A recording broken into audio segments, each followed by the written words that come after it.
Jeremy Hellickson continues to impress. Just 41 starts into his big league career. The reigning Rookie of the Year boasts a career ERA under 3 and is off to a perfect 4-0 start in his sophomore campaign. Tonight, Jeremy faces the powerful duo of Edwin Encarnacion and Jose Bautista as the free-swinging Toronto Blue Jays come to town for a 3-game set. Catch all the action on Sun Sports.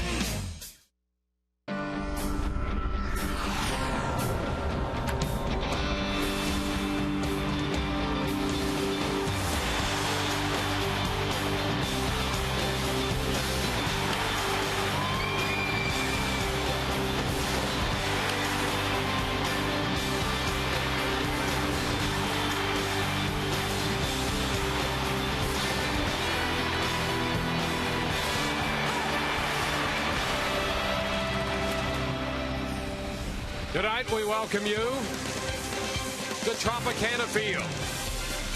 This 3-club homestand continues, an 8-gamer before it's over. The Rays stand at 2 wins and 3 losses, and tonight they open a 3-game series against the Toronto Blue Jays. Hi again, everyone, and welcome to an evening of Rays baseball with Brian Anderson and Todd Callis. I'm Dwayne Stats. Great to have you aboard. Well, the Rays had won 4 straight. Since then, they've dropped 3 of 4. And so tonight they're trying to find the winning side of the ledger again, and they're going to send Jeremy Hellickson, who has been, well, he's been as consistent as you can expect a reigning Rookie of the Year pitcher to be. That's what I was going to say. I mean, when you think about Jeremy Hellickson, model of consistency, and you think about sophomore slump, teams in the offseason, they're going to try to figure out a way to attack you. Doesn't matter with Jeremy Hellickson. You go back his last 13 starts, which takes you to the beginning of September of last year.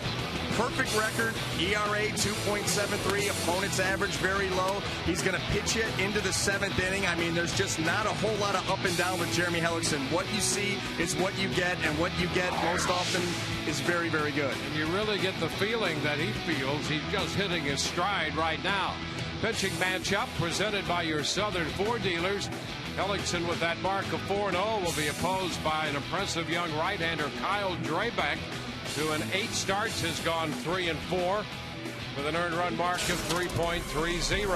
So 2 young right-handers, the Rays and the Blue Jays, square off. As you know, the Rays are banged up. They have added a name to that disabled list, running the count to 10. They're in double figures. We'll add more on that in a moment.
Drew Sutton warming up before the game. He is not in the lineup, but he is now active, a move that was made official just a few minutes ago as we get you ready for baseball on this Monday night between the Rays and the Jays.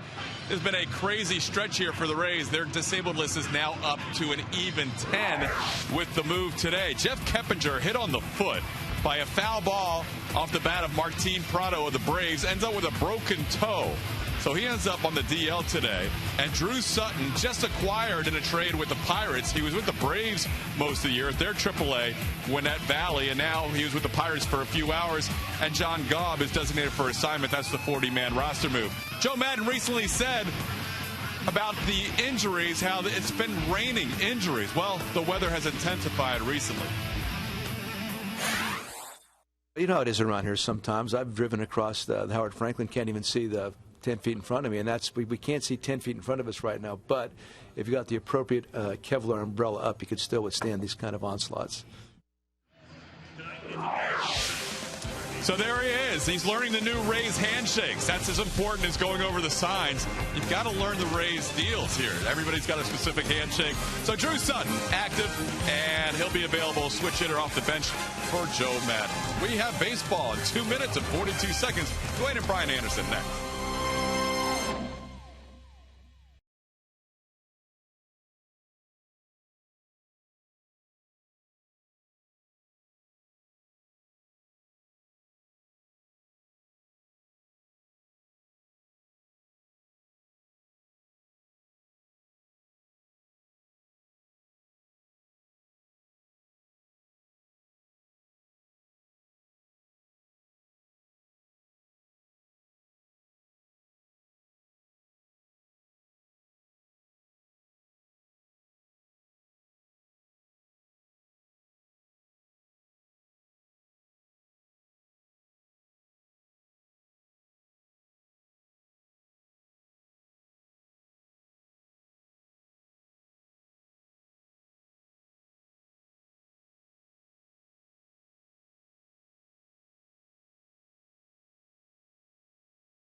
Brought to you by Toyota.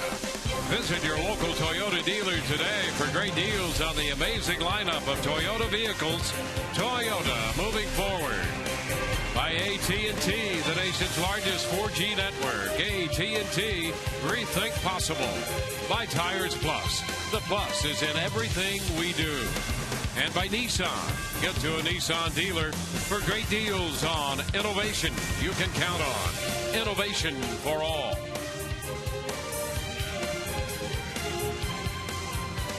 From the Trop tonight, the Rays and the Blue Jays. Rays have won 4 or 5 in the season series against Toronto. All of that up at Rogers Center in Toronto until the Blue Jays make their first appearance of the regular season here in St. Petersburg tonight at Tropicana Field. Blue Jays lineup, Kelly Johnson leads it off, followed by Yunel Escobar and Jose Bautista. Edwin Encarnacion having a great year at the plate. Let's clean up. J. Pierre Encibia, the American League Player of the Week, is the DH. Eric Thames in left hits 6. Brett Laurie back off his suspension hits 7th. Colby Rasmus is in center field, the number 8 man in their lineup. Jeff Mathis will do the catching. He is placed 9th by John Farrell. Now taking the mound tonight for the Tampa Bay Rays, it's right-hander Jeremy Hellickson making his 9th start of the season. Perfect 4-0 record. 3 career starts against the Blue Jays. He's got a perfect 2-0 record against them. Loves pitching at the Trop over the course of his career. But this year, 5 starts here in St. Petersburg, and he's got a perfect record here of 3-0 with a 1.44 earned run average. Coming off of a strong outing against the Boston Red Sox his last time out. 1 earned run and 6 innings of work. Well, the Rays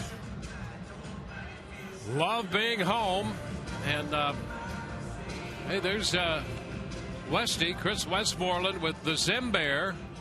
And, well, Don could not be at the ballpark tonight. His presence will be felt right next to the lineup card in the Rays dugout. And we're looking forward to Don's return and the ability to get back here and be here often.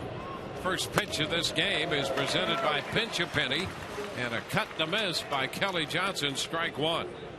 Not the same without Zim here, and we're looking forward to his quick return. Just the best. And you know he's taking notes. Oh, I know. Right now, taking notes. That's why we're only saying good things about him. That's right, because we're going to hear about it when he comes back. He's the greatest. We would say that even if he didn't tune in. Ground ball to the shortstop. Elliott Johnson whips his throw to first. Kelly Johnson is out number 1. Oh, Elliott Johnson perfectly placed. Nice segue into the Rays defense. In the outfield left to right, Matt Joyce, B.J. Upton, and Ben Zobrist. Across the infield third to first, Sean Rodriguez, Elliott Johnson, Will Rhymes, and Carlos Pena. Jose Molina will be behind the plate. Tonight's Ray defense brought to you by Sweet Bay Supermarkets, home of the new Sweet Spot Burgers.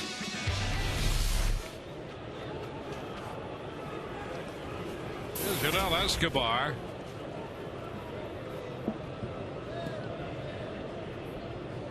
Escobar, the Blue Jays shortstop, starts the night at 254.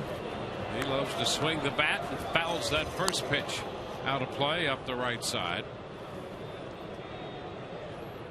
Of course, that can be said about every one of these hitters in the Blue Jay lineup. They love to swing the bat. It is an aggressive lot, to be sure. John Farrell, their skipper. Swing and a miss. How ironic is it that you've got a former pitcher in John Farrell, the manager of this team, and he's got a lineup filled with guys who can't wait to swing the bat, and when they do, they swing it hard. Well, he also has a hitting coach, Dwayne Murphy, who likes to get after it. So, ground ball down to third. Sean Rodriguez makes a perfect throw. 2 up, 2 down. Of course, all of that set in motion by Cito Gaston, who did such a great job and in his own right, an iconic figure in Blue Jays history. And Murphy and then Farrell stepping right in.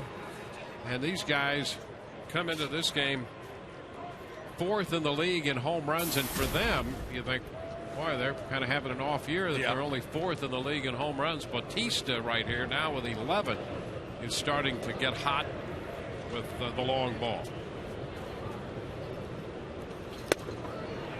Pitch is outside. 1 ball, no strikes. Well, the one thing that I will say, when you do have a team that's that aggressive and likes to drive the ball, long ball, they are very susceptible to guys that can locate and change speeds. It's like Jeremy Hellickson. You're looking at him right now. Yeah, because they want to swing the bat. I mean, they want to swing the bat. So, hey, here's a changeup. I'm going to throw it in. I'm going to move it away. Here's the occasional curveball. You can really confound an aggressive swinging team when you can change speeds. And a chopper toward third, and a nice pickup by Sean Rodriguez, and an even better scoop over at first by Carlos Pena. Ray showing some defensive work already here on 3 ground ball outs. We'll go to the bottom half of the first. No score with the Rays coming into hit.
Zobrist leading off, followed by B.J. Upton and Matt Joyce hitting third.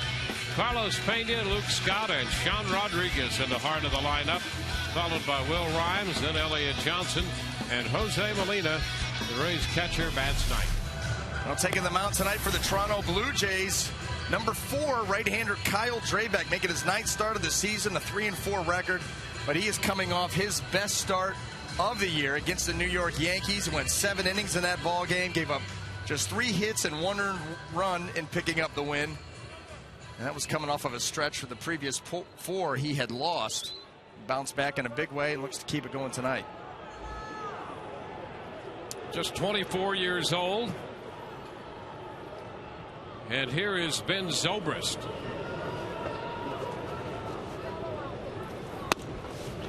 And he takes the first pitch. That's a strike. Down around the knees. Drabek opened last year in the Blue Jays rotation and struggled with command. And that's still something that he continues to have to work around. You know, even in that start against the Yankees, he had 4 walks. He's averaging almost 5.5 walks per 9 innings.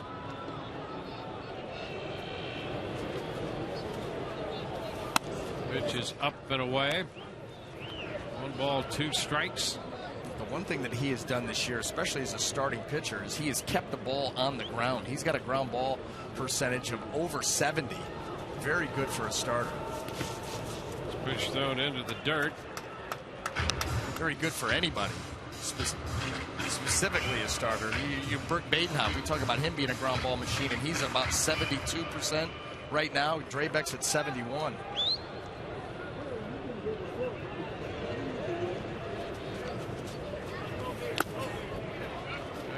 Full count. Boy, we have seen this time after time from Ben Zobrist, working the count full to start the game. Second in the American League in walks. Starting play tonight with that 31 total. Chops it to the right side. That's Kelly Johnson with the pickup. Zobrist is out of there. Well, let's take a look at our scouting report tonight, brought to you by Coventry Healthcare of Florida on B.J. Upton streaky. You know, over the last month, B.J. has had 3 different streaks from late April, 387 average, beginning of May to mid-May. He was at 160. The last few games or so, he's 7 out of 14 hitting 500 in speed kills. If he's able to stay hot, get on base, 9 out of 10 in stolen bases. And the first pitch is outside. A Drabek fastball.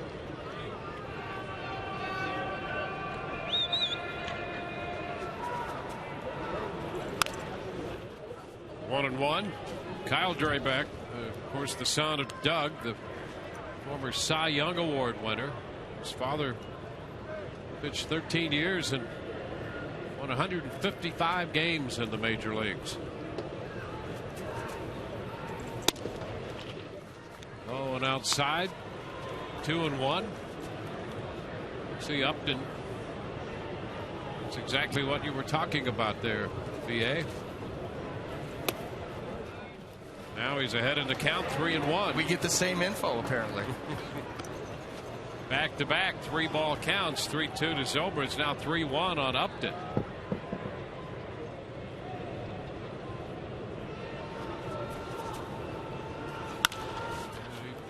Bounces it foul down in front of Tom Foley and beyond.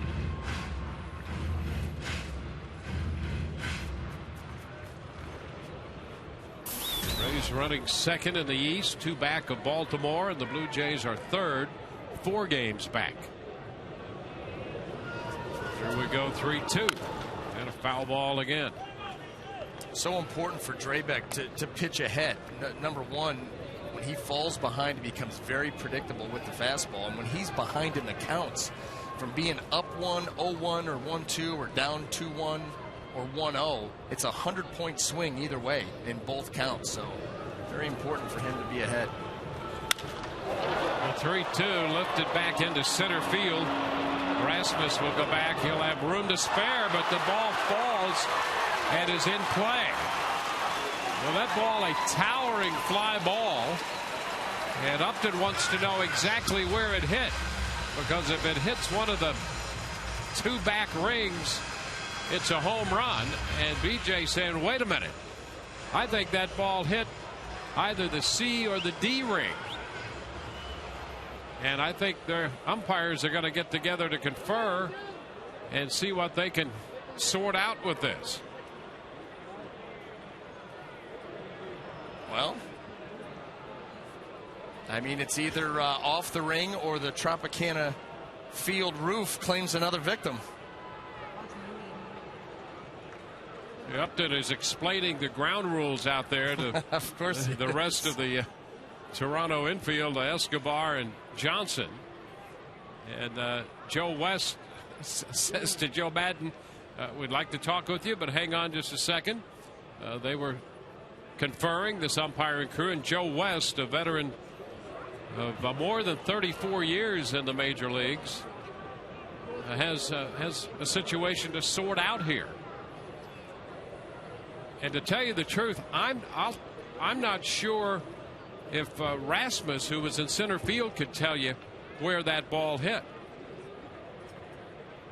BJ obviously is pleading his case, and they're going to go back and try to take a look at the video to review it. You can see where the ball comes down. Rasmus thinks he might have a play, and then the ball falls in front of him. Of course, we've seen visiting outfielders come in here. I think this year more than any other season, they've had difficulty tracking the ball. And so you can't rely on where Rasmus was. He thought he might catch it, but he was a little uncertain himself. And this ball had a lot of height. I'm not sure what kind of depth it was going to have on it. Which BJ's going to lobby for the home run, and the umpires are going to have to figure this one out. And there you go. If it's not judged a home run, of course, it's in play. And two bases up there if it remains on the catwalk, but otherwise that ball would be in play. If it's lodged, it's another story. And I'd say good luck taking a look at the video. It's going to be tough to get anything that's going to be definitive.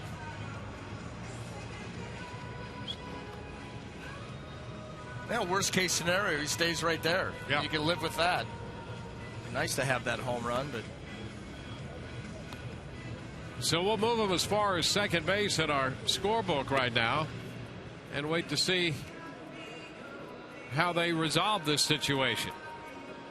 The Rays are going to have either a run or a great scoring opportunity.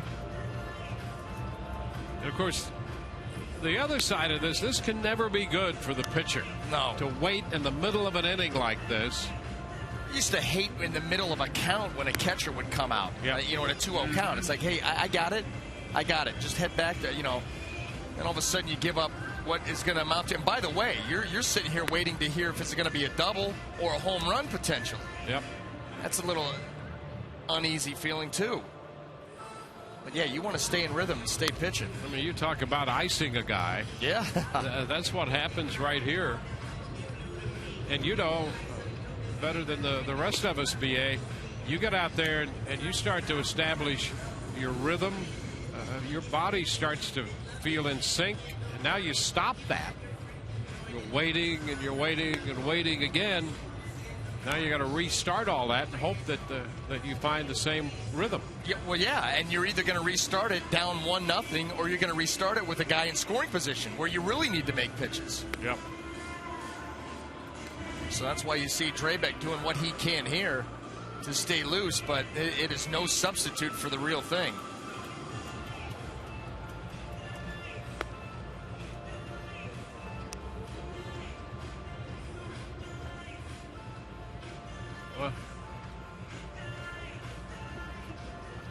Well, let's see if we can figure the trajectory. That might be the best look we get on the replay. You see Rasmus going back, and he stops right here thinking he might have a play on that ball, but you know, you're not sure. We've seen outfielders go back there and then continue to drift back. He tries to keep his eye on it, but at some point he's going to lose sight of that when it strikes whatever it strikes up there. And whether it's one of those back two rings or not.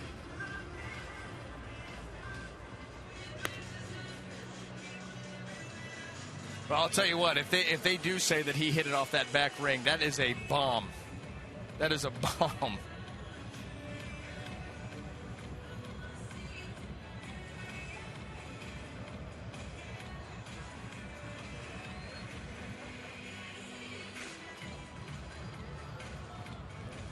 And I'm not sure at this point who has the more difficult task, the umpiring crew or Draybeck. Now Wes talking with John Farrell.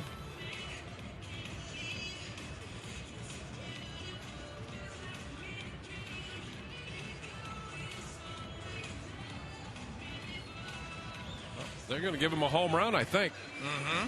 Sure looks like it.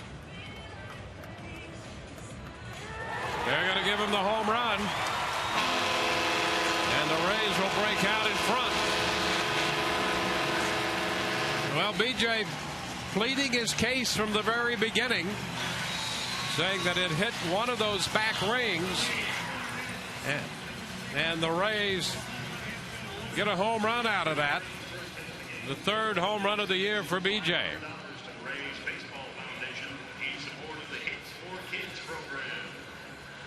Seventh home run given up by Draybeck.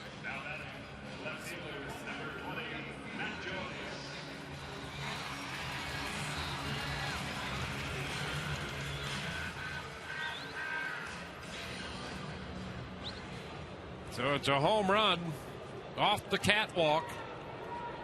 And now here's Matt Joyce. The pitch to Matt is low. 1 ball and no strikes.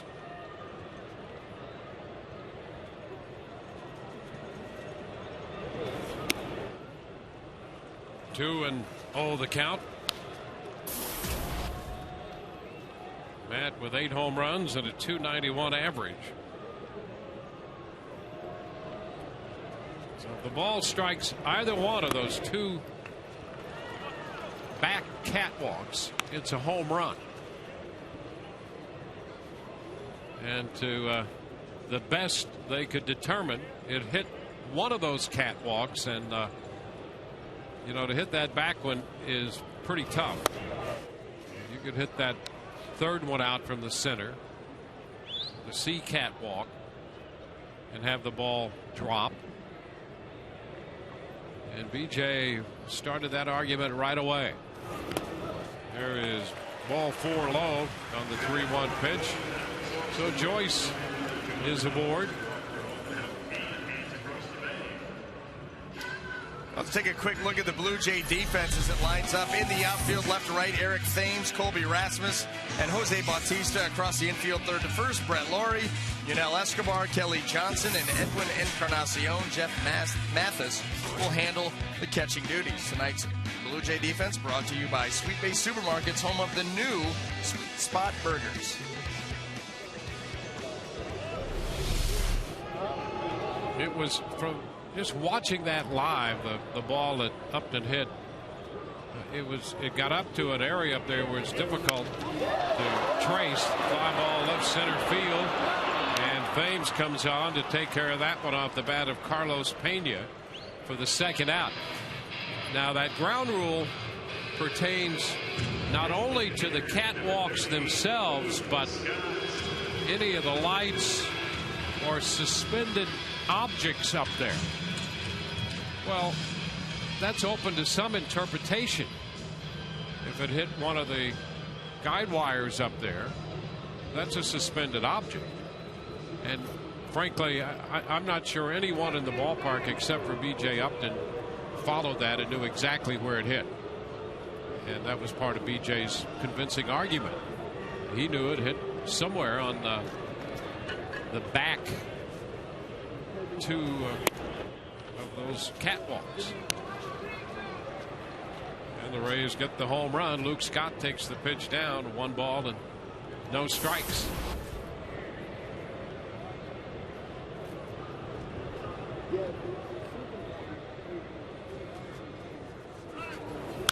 Ground ball right side, and a diving stop by Encarnacion to throw to Drabek, and he cannot handle it. Boy, what a stop by Encarnacion. But they could not handle the exchange. Joyce heads into second base, and Scott takes over at first. Well, if you're Kyle Drabek, Encarnacion comes off quick with the dive and the grab. And you got to start to break it down right here and make sure that you corral that baseball. You got plenty of time to get to the bag. That ball gets to Encarnacion quick. Right there, Drabek headed to the bag. He overruns it. And then is just not able to come up with it off the heel of the glove. Scott sneaks in. So the Rays, with 2 men on, the inning continues. Sean Rodriguez will bat. What a first inning for Kyle Drabek. Pitch is popped foul. That's going to be out of play for a strike.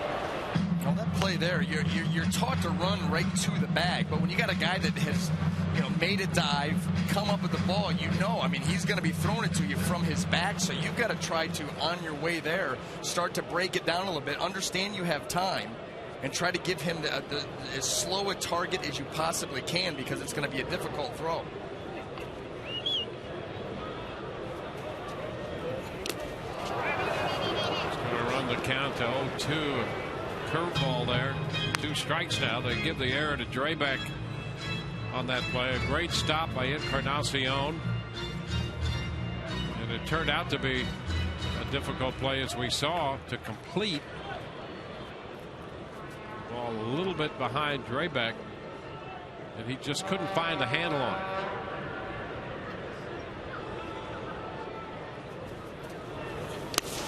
Going outside. 1 ball, 2 strikes.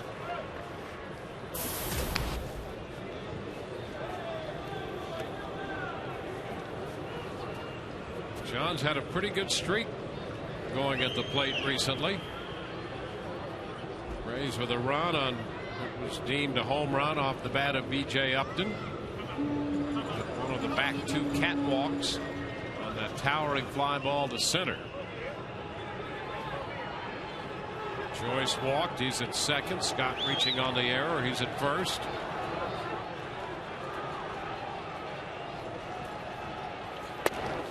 And that's going to be strike 3 on the outside edge. So Rodriguez caught looking. That's going to end the inning. The Rays get a run on this fly ball off the bat of B.J. Upton that falls in front of Rasmus. 1-0 Rays.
H. Gregg. We move into the second inning with the Rays on top 1-0. B.J. Upton out there in center field, looking upward there for a moment. To zero in on exactly where that ball may have hit. Well, Edwin Encarnacion leads off the second. And the first pitch is a strike. By the way, after that first inning with that delay, the Rays lead in time of possession now, 19 minutes to 6.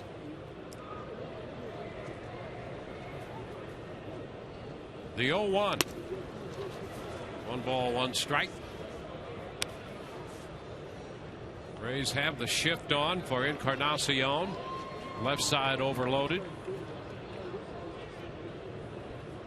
See Rodriguez, Johnson, and Rhymes spread out between third and second base. Cut the miss. 1 ball, 2 strikes. The changeup had him out in front. Oh, Encarnacion right there with the big boys. He's got some power as he's shown this year. 13 home runs.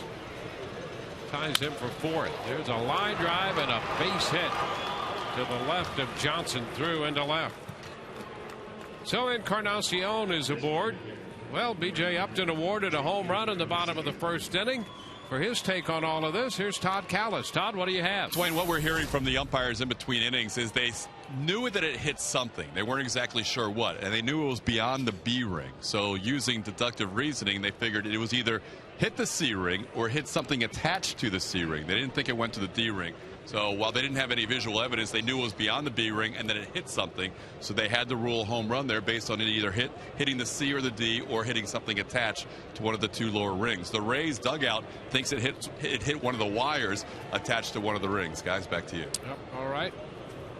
Here's Aaron Sebia taking a pitch outside. Well, the ground rule states, as we reference, it's not only the catwalks, but any of the lights or suspended objects. And you could make the argument here, unique in all of baseball, of course, in this situation, that if it did hit one of the wires, that's a suspended object off a particular B ring. It did hit something up there, and it was not attached to the 2 inner rings that it hit, A or B, and if it hits anything attached to the C or D rings, then you could argue, as the Rays did and as the umpires concluded, it would be a home run. 2-0 the count to Aaron Sebia. Ground ball down to third. Nice pickup by Rodriguez. Out at second and safe at first. The ball gets by Pena. Aaron Sebia is going to head to second, and he'll wind up there with 1 out. So Encarnacion is out of there. Great play here by Rodriguez to get to it, and then the feed, and Rhymes actually gets out, clears, and makes the throw. And I'll tell you, that's a ball right there I think Carlos Pena's got to come up with. Able to avoid Encarnacion. The throw was a little bit wide. What you see is Carlos, he's stepping out and then reaching with that glove hand. So it's a fielder's choice and a throwing error assessed to Rhymes. It's a tough one. And there's a liner into center, going to fall in front of Upton. Aaron Sebia is going to try to score. The throw's going to come through, but it's up the line. Now they have a man off first, and the throw to Rhymes slipping in to cover the bag puts the tag on Eric Thames. Well, where was Thames going? There was no reason to get. He was not like he was making an attempt on the throw through to head to second base. Here's BJ with the throw on Aaron Sebia. They let it go through, and then Jose Molina just fires in behind Thames. I don't know what. Let's take a look at what Thames was doing here. Base hit. There you go. Will Rhymes sneaking in the back door and picking up an out. So Thames drives in the run to tie the game and is caught off first base, with Molina going down to Rhymes, who tagged them out. Laurie. And the pitch to him is a strike. Laurie back in the lineup after his 4-game suspension for that argument he had with Bill Miller. When he tossed his helmet, it popped up and hit Miller in the hip. He was, of course, ejected and then handed a 4-game suspension. And the pitch is skied foul up the right side, out of play. 0-2.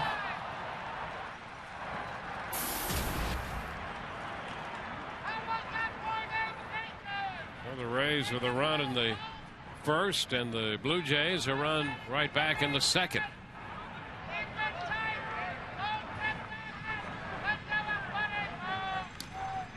And a looper into center. Upton closes and makes the catch to retire the side. Blue Jays score a run. Rays coming in to hit, tied 1-1.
Up at 1.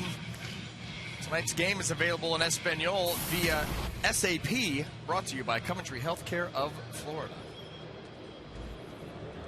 Well, let's see what else can happen in this game. We're only an inning and a half in, and it has been, in a word, unorthodox. Game tied 1-1. Here's Will Rhymes. And he takes the pitch for a strike. As a result of the error in the top half of this inning, the run given up by Hellickson will be unearned.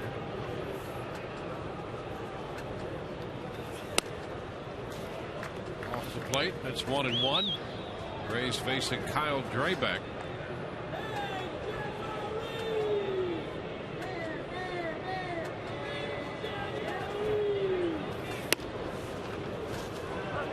Ahead of Rhymes. Drabek last year, the Blue Jays gave up more walks than strikeouts. Just under 79 innings, he had 51 strikeouts and walked 55. And that was part of the issue. And as you mentioned coming into this game, his walk total is still higher than he would like. Much better than last year, but still higher than he would like it to be. It's been taken the other way toward the line with some slice, and that's going to be foul.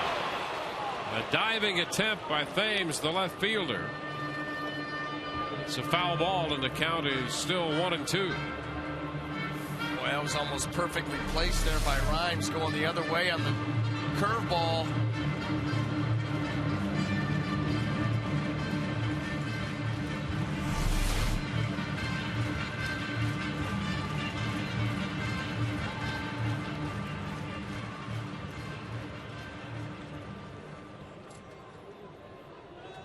Drabek originally drafted by the Philadelphia Phillies in the 2006 draft. He was a first rounder. Swing and a miss. So Rhymes is out of there. And then he was part of the Roy Halladay deal between the Blue Jays and the Phillies. Yeah, and Philly did not want to give him up. I mean, that was a tough decision for them. That's how highly touted this young right-hander is. Pitch to Elliott Johnson is a strike, and it's amazing.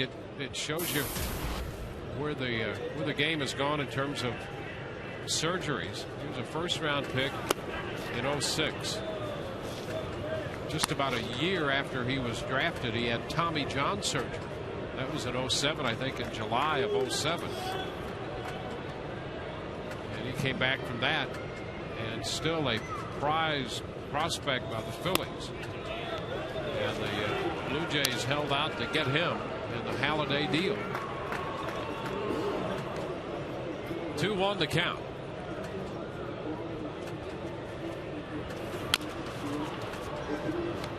It's a chopper foul. Count is 2-2.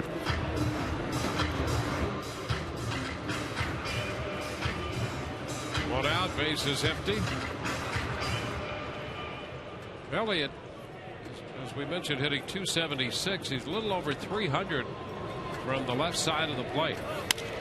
And hits this one on the ground, in and out of the mid of Encarnacion, but he gets the toss away to Drabek in time, and Johnson is out number 2. Now that's one of the benefits that you have as a first baseman. Just knock it down. You don't have to make every play cleanly. Knock it down because you have plenty of time, and there's a nice feed to Drabek for the second out.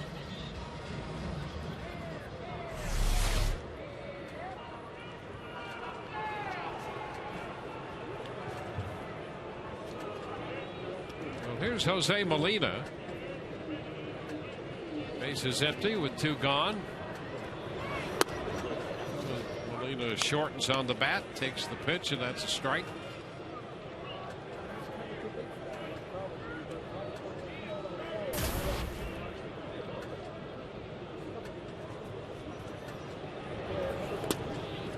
Rays continue to battle away, placing Jeff Keppinger on the disabled list today. Roto active to the 19th with a broken big toe on his right foot. It's going to be wide. 2 balls and a strike, so that's 10. Yeah, I mean, Uncle. And this started at the very beginning of spring training. And you remember with Matt Moore and the abdominal issue and setting him back, and then the first inter-squad game, Longoria with the wrist, and I mean, it has not let up at all. Absolutely bizarre. Yep. Well, they had to find a spot on the 40-man roster. They've acquired Drew Sutton, who is here and in uniform. John Gaub, a left-hander who originally was with the Cleveland organization and then dealt to the Cubs. And the Rays earlier this year in early April claimed him on waivers. And so they had to designate him for assignment to make room on the 40-man roster. So they placed Keppinger on the disabled list, moved Gaub off the 40-man. And that made room for their latest addition, Drew Sutton. Molina draws the walk. So he'll head to first with 2 outs. There's Drew Sutton, switch hitting infielder. He's played, I guess, could play some of the outfield. He's played a lot at third most recently. Plays, I think in his own mind, second base might be his best position. But if you're going to play on this team, he could fit right in. Switch hitter who could play almost anywhere on the infield and probably stick him on the corners in the outfield as well. And he's one of those guys, too, that has an on-base percentage in AAA this year, 100 points higher than his batting average. So that fits right in with working counts, taking walks, getting on base, all the things that the Rays value. I wonder if they're going to start to run out of numbers. Yeah, he's number 44, right? Yeah, right. It's getting up there. Now Zobrist takes the pitch for a strike.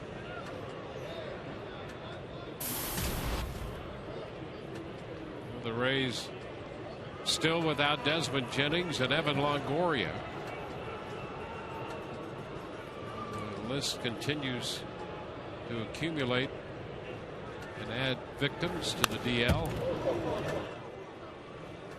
1 ball, 2 strikes. That's Brandon Allen with the quad, Robinson Chirinos with the concussion issues, and Kyle Farnsworth right elbow. Sam Fuld, who was our distinguished guest yesterday, with the right wrist. And I guess he'll have that checked tomorrow with a quick trip up and back to the Cleveland Clinic. Pitch is down 2-2, so you've got Fuld, and Geyer came up with the shoulder strain. I mentioned Jennings with his left knee strain. Lobatone, right shoulder. Longoria with that hamstring issue. And Jeff Neiman, the fracture of his right fibula. It's a pretty extensive disabled list.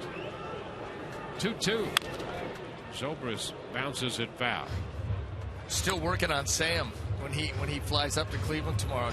Almost had him talked into staying, spending the night in Chagrin Falls, going down to the popcorn shop. Yeah, doing the thing down there, and you would pop it back on Wednesday. You'd give him an overnight discount rate, wouldn't you? Absolutely. In fact, I might even flip him a freebie. What's that? Apparently another addition. Ground ball down to first. Encarnacion takes care of that. No runs, a walk, and a man left. Could be Maximus in the house.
In all the injuries of all the people currently on the disabled list, maybe Desmond Jennings gets back the quickest. His last 2 batting practice sessions have been without the knee brace. He and Evan Longoria taking some hitting the last few days. We caught up with Desmond before the game and asked him how he was progressing.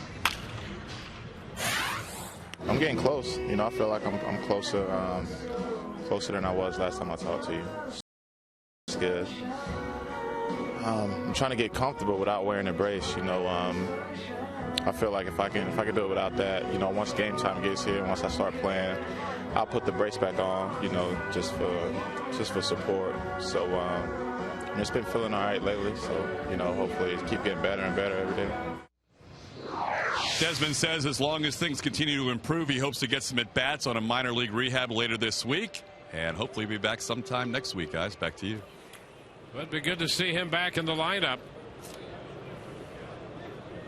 And, of course, Evan Longoria. They were initially, I think, looking at someplace in the middle of June based on the nature of that injury. There's Rasmus and a liner into right. One hop to the wall. A good carom by Zobrist, but Rasmus with good speed is in there standing with a double. Well, if you're going to hit one like that was a changeup that was left up out over the plate there by Jeremy. See this ball just elevated. Rasmus, you're going to hit that ball out there hard. You had better get running, because Ben Zobrist hustles back on those balls off the wall, and you watch, he's going to turn and fire it in right there with the bare hand, too, to cut down on the time. So you had better be running or he'll get you.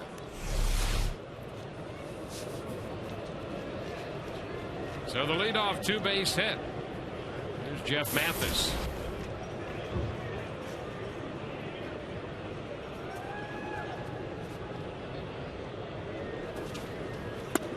He shows the bunt, and the pitch is a strike.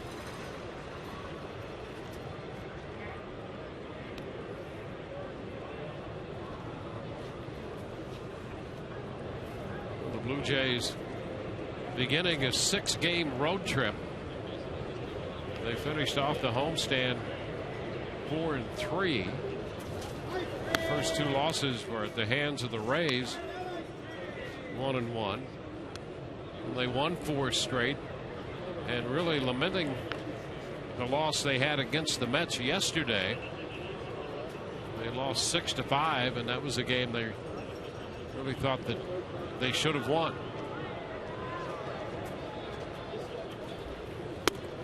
Again, he shows the bunt. That's a strike. 1 ball, 2 strikes. So the standings in the AL East.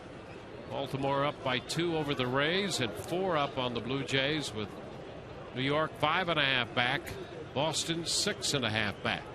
Boston's in Baltimore tonight, and they've scored a couple in the third to take a 2-0 lead on the Orioles. Baltimore now hitting in the bottom of the third. And regardless of what the game's back column says, there's not an easy matchup in that division. That's absolutely really, correct. In the last couple of years, Toronto has narrowed the gap. Baltimore obviously making a big jump this year. Every game is a grind.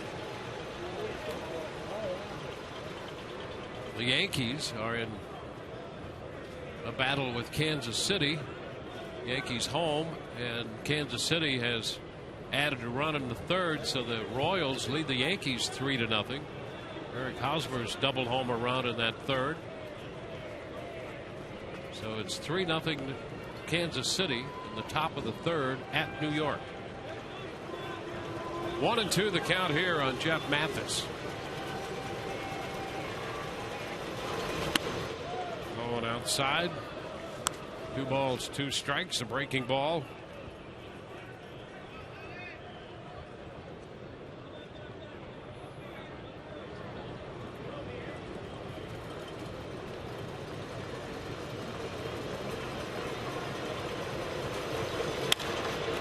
Ball center field, Upton back to his left, reaching up to make the catch.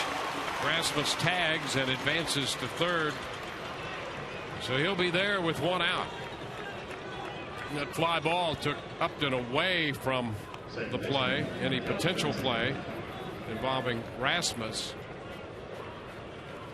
So a man at third with 1 out now. Top of the batting order, Kelly Johnson.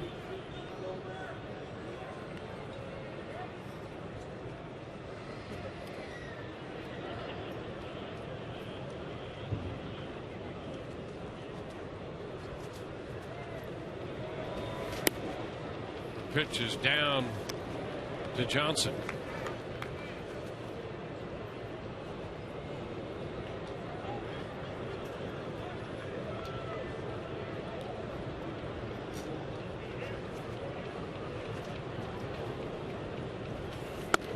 Inside. Johnson, out of that leadoff spot, especially recently, has been very good at getting on base. His on base percentage up in the mid 360s, but he's also driven in some runs, as we saw that runners in scoring position average.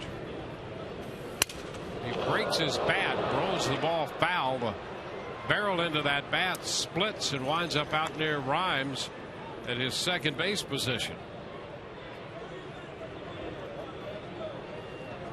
It's 2-1 now. So here it is. Fastball in. More studying.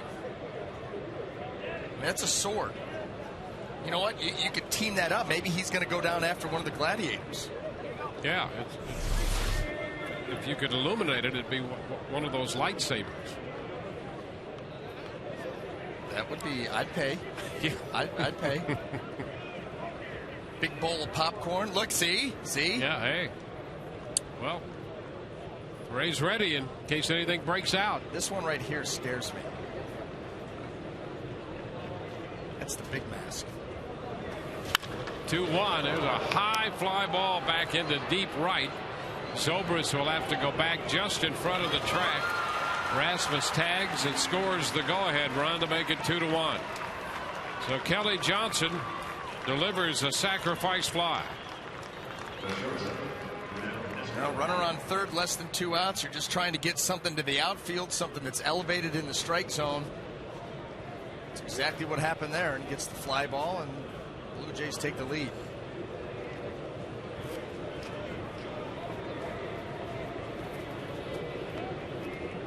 So the bases are empty.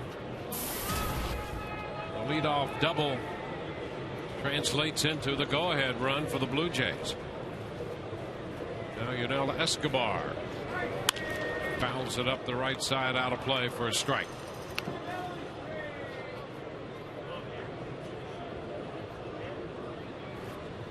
Hellickson got Escobar on a ground ball to third in the first. He got ahead of him 2 strikes.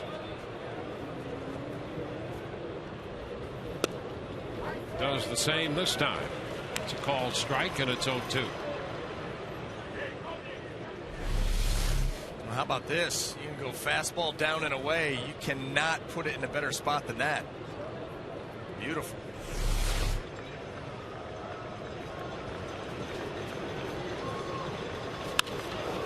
And a soft liner into left. That's going to fall for a base hit. An 0-2 curveball that served itself right up there and was served right back out into left field. Yeah, that was a curveball. Jeremy Hellickson wants this pitch down and away. This one, see the spike grip?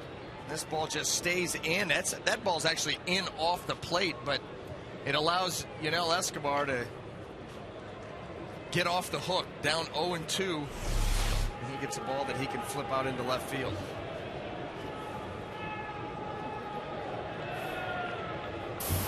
Here's Jose Bautista.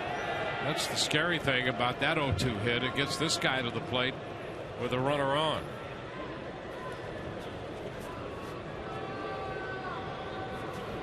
And a strike on the outside edge. Jeremy's starting Jose there with the little cut fastball, taking it right to the outside corner. Nice little get ahead.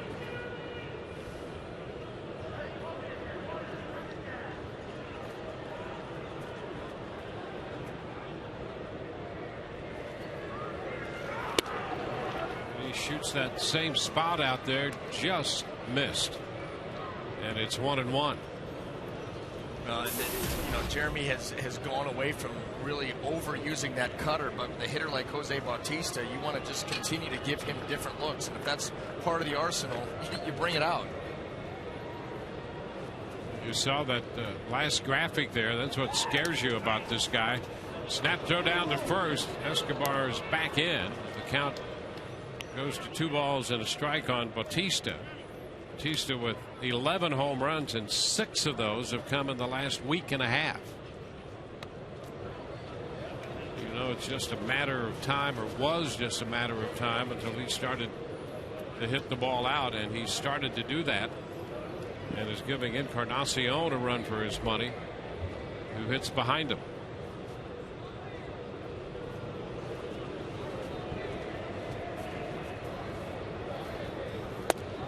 Ooh, there's a strike. 2-2.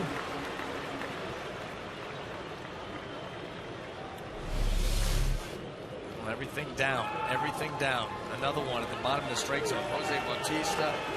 He likes the ball elevated a little bit. Likes it in. If it's going to be away, he really wants it to be elevated. Try to keep it on the ground. Molina sets up down and away, and the pitch headed in that direction, away anyway, and it's fouled out of play. up the right field side. Well, we've talked about, the fact that most of his home runs, the vast majority, I mean, all but maybe one or two, are going to be dead pull left field. And he has such tremendous plate coverage that he can take that ball away and hit it out to left field, but most of the time that pitch has to be elevated. So that's why you still want to be down and away in that safe zone. And he tries to go down and away off the plate, and it's 3-2. He stands up there. He's got the high hands with the bat almost on his tiptoes, like he is just poised to unleash, and that's what he does. Creates a tremendous amount of bat speed.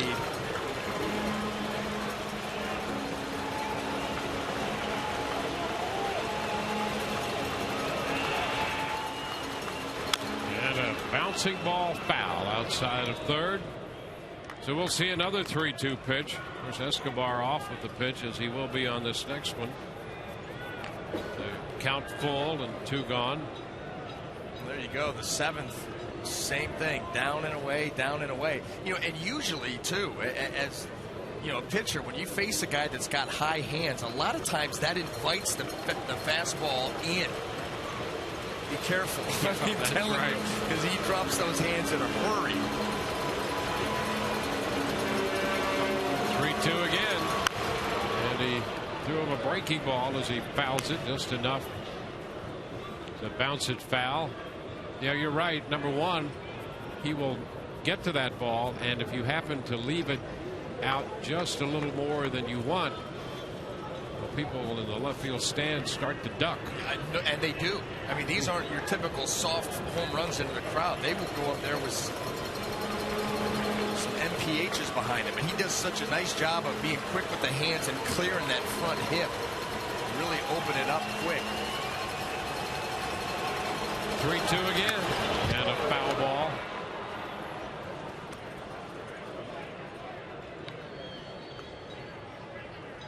Well, the battle now between Hellickson and Bautista. This will be the 10th pitch coming.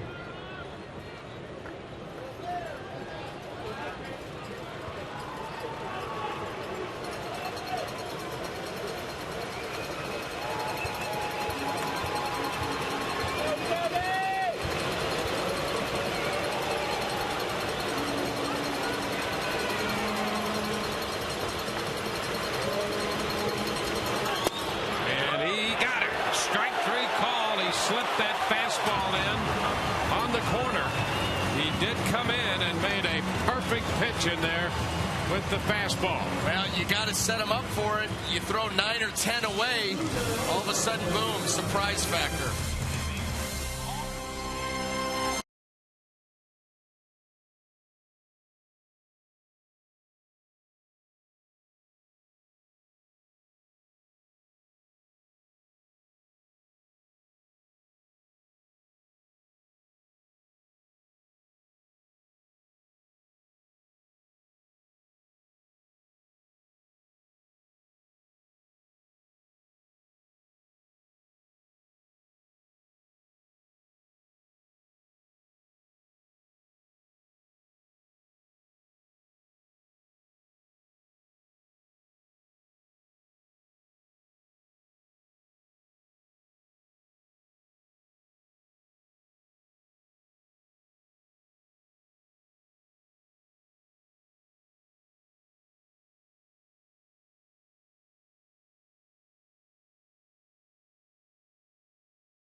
As we go to the bottom half of the third, and B.J. Upton leading it off.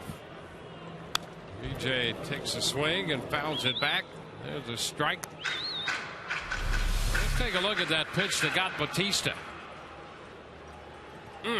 I'll tell you, I mean, you know, hey, listen, that pitch is too close. Yeah. You can see a lot of that ball outside the plate, but it's running right down the black. Bautista not happy, and there was a great battle between the two. Hellickson and Bautista right there. And you talk about threading a needle. Pitch inside now to Upton. 2-1. Doesn't have to be all over the plate. Doesn't have to be all over the corner. Just needs a little bit of that corner. Bautista didn't think it had any of the corner. And of course the Rays will take that all day long. Absolutely. And that ball was right there. And you know, he had him set up for that. We talked about coming in. You better have him set up or it better be in off the plate. Well, 9 or 10 away, and then you pop one in. This pitch popped up. Lowry down from third makes the catch. BJ is retired, 1 away. Well, in tonight's game and all season long, Tires Plus will donate $100 to the Pediatric Cancer Foundation for every Tampa Bay Rays home run televised on Sun Sports and Fox Sports Florida. Well, how about the Orioles? They've taken a 4-2 lead in the bottom of the third over Boston. Clay Buchholz has walked home 2 runs. Swing and a miss by Joyce out in front of the off-speed pitch. So Baltimore takes that 4-2 lead, and the Royals continue their lead over the Yankees.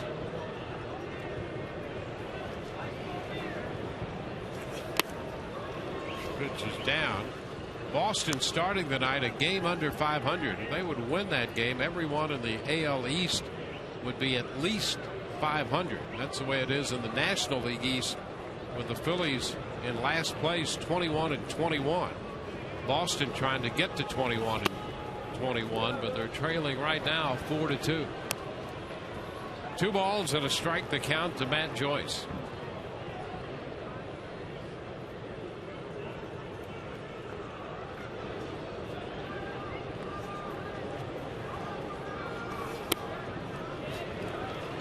Ball 3. 3-1. Matt Joyce gets the count in his favor. He's starting to look. He wants to see a ball elevated. You know, they get these scouting reports. They know Drabek likes to keep the ball on the ground. And he draws the walk. So the Rays have a base runner. Second time tonight that Matt Joyce has drawn the walk. Don't forget, the Rays Summer Concert Series kicks off. That'll be Saturday, the 2nd of June, when LL Cool J, featuring DJ Z-Trip, take the stage following the game against the Baltimore Orioles. He'll perform hits like Mama Said Knock You Out and Hey Lover. Can't wait. I love it. I love it. I want that concert to get here, but I don't want it to get here because I love listening to you read that. It's a move to first. The sincerity of that just really affects me. Was it the clapping? Is that what sold it?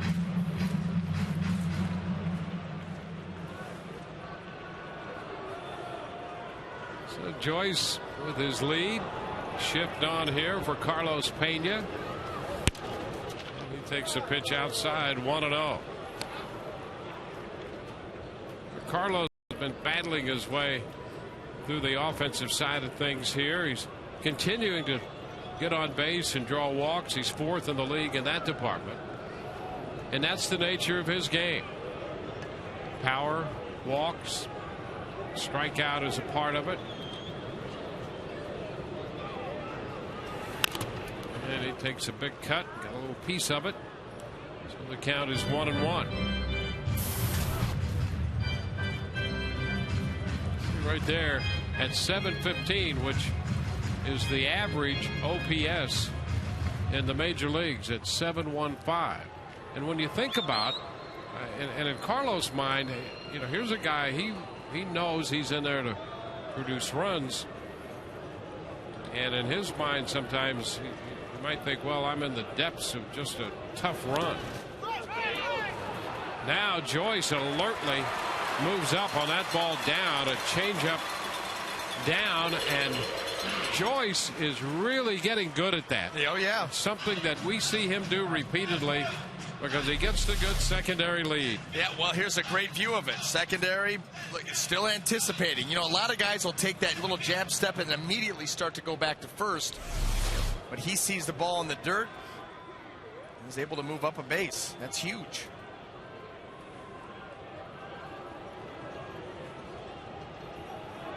So it's a 2-1 count. The Rays have a man in scoring position.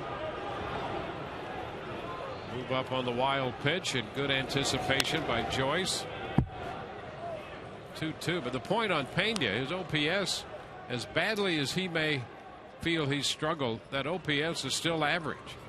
And we know that it's just a matter of time until the production starts to come again, and you'll see all of those numbers head in the right direction. You see he had a very good April.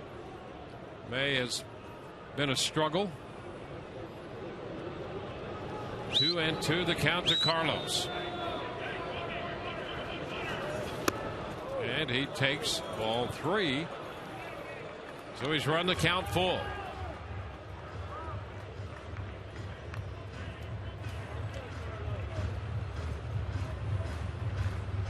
Rays got a run in the first on the catwalk home run from B.J. Upton.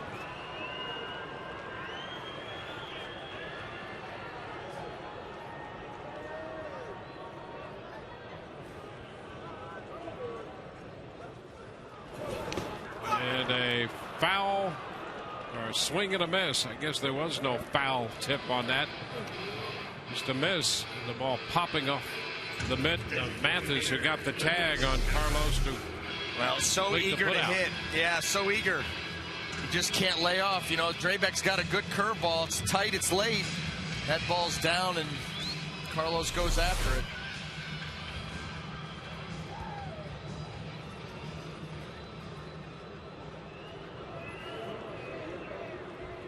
Well, there's Luke Scott. Luke in the top 10 and runs batted in, leading the club with 29. Got the potential tying run out there at second base. He takes a fastball. 1 ball, no strikes.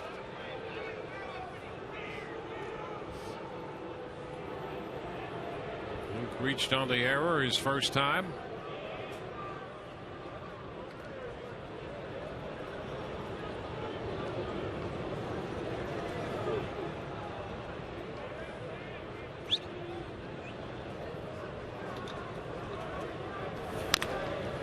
Tap foul. It's 1 ball, 1 strike.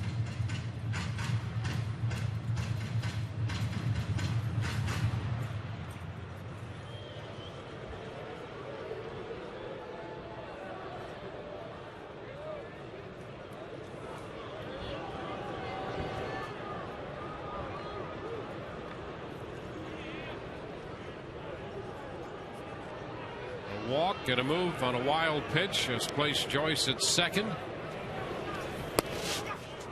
And there's ball 2 to Scott. 2-1.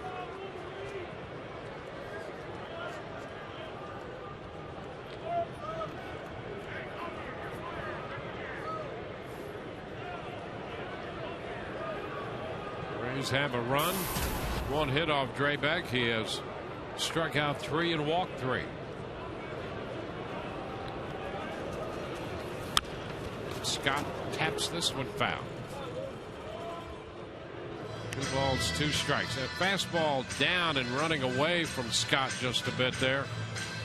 Well, that movement on it is late. I mean, that's why Drabek is able to, you know, with the guy that we've seen, this has been the story of his young major league career, the lack of fastball command, and you still have guys, you know, up there swinging balls that are borderline off the plate, but you know, he's got some late movement to it. These guys are geared up. They want the fastball in those counts.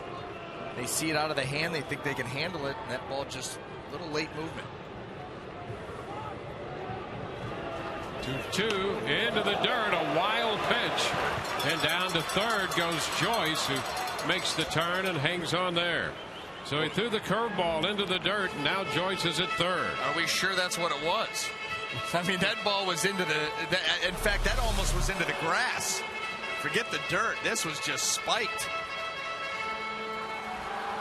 Way out in front of the plate. Just about an impossible block for Mathis. Not used to him hitting that far out in front of the plate. Well, they say that he throws a spike curve. Well, that's another variety of a spike curveball. Kind of want to stay away from that one. Well, John Farrell is coming off his last outing, a good one against New York. Was really impressed with what he's done with that two-seamer, and we saw on the foul ball that it just ran right away from Scott. 3-2 now, and he walks him.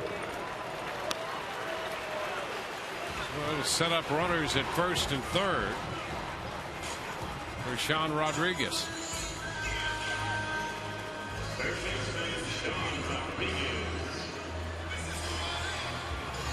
Sean out on strikes his first time.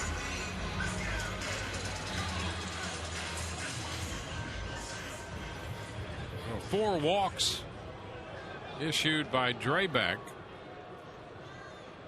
and 3 have come from the last 6 hitters he's faced. So here's Sean, and he bounces the first pitch foul, the first pitch fastball down.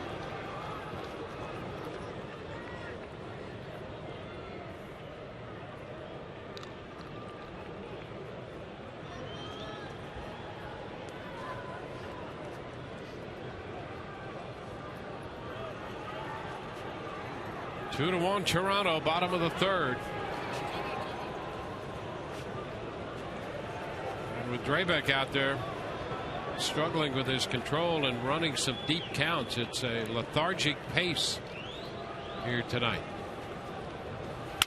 There's a liner into center field. That's going to fall. Base hit.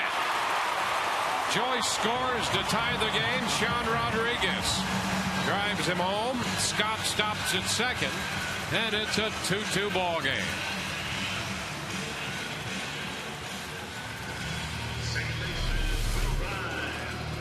Well, here it is. Fastball right down the middle. Sean Rodriguez just goes down, head down, and shoots that ball out into center field and drops it right in front of Rasmus. Rays tie this ball game up.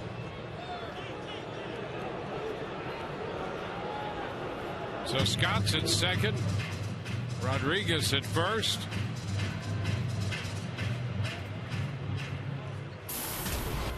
Will Rhymes.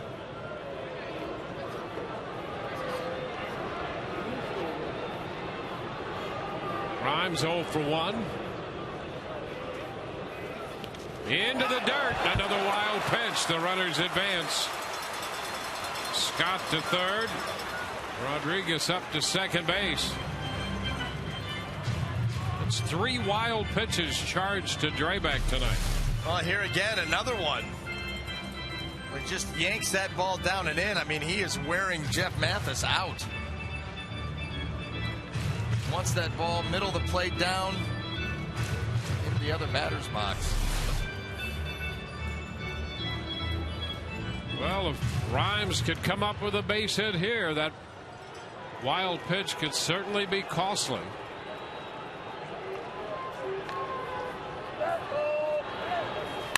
And a ground ball pulled foul. 1-1.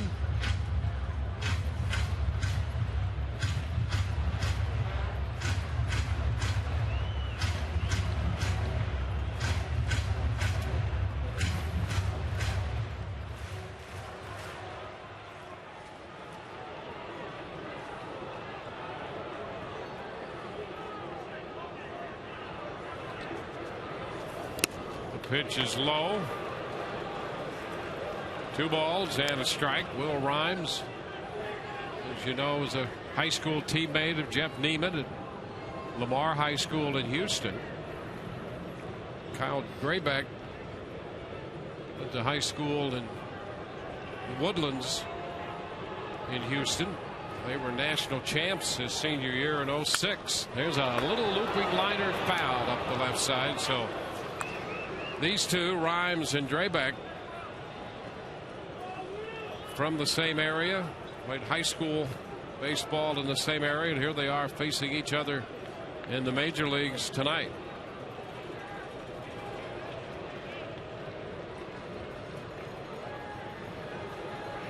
Two. And a popper into short left center. Thames is there to make the catch, and that retires the side. Rays settled for the tying run. We're through 3, tied 2-2.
Continues.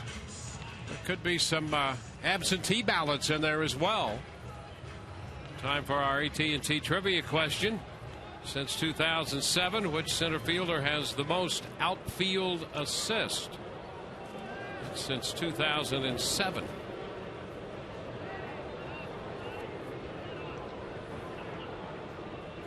Well, we're all even.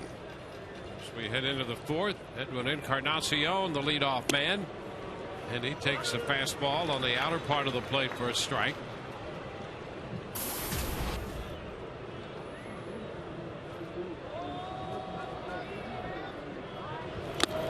Big cut and a miss. 0-2. Chris Davis has hit a home run for Baltimore in the bottom of the fourth inning. That game's moving into the fifth, and the Orioles lead Boston 5-2.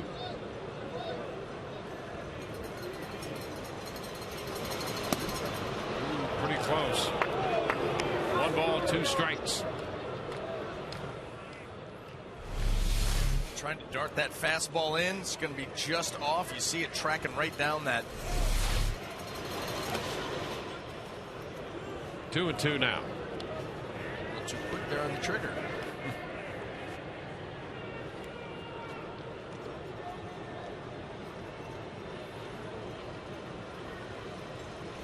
Hellickson touch for the unearned run in the second, another run in the third, and a high pop up among the catwalks, and right there in foul territory is Sean Rodriguez.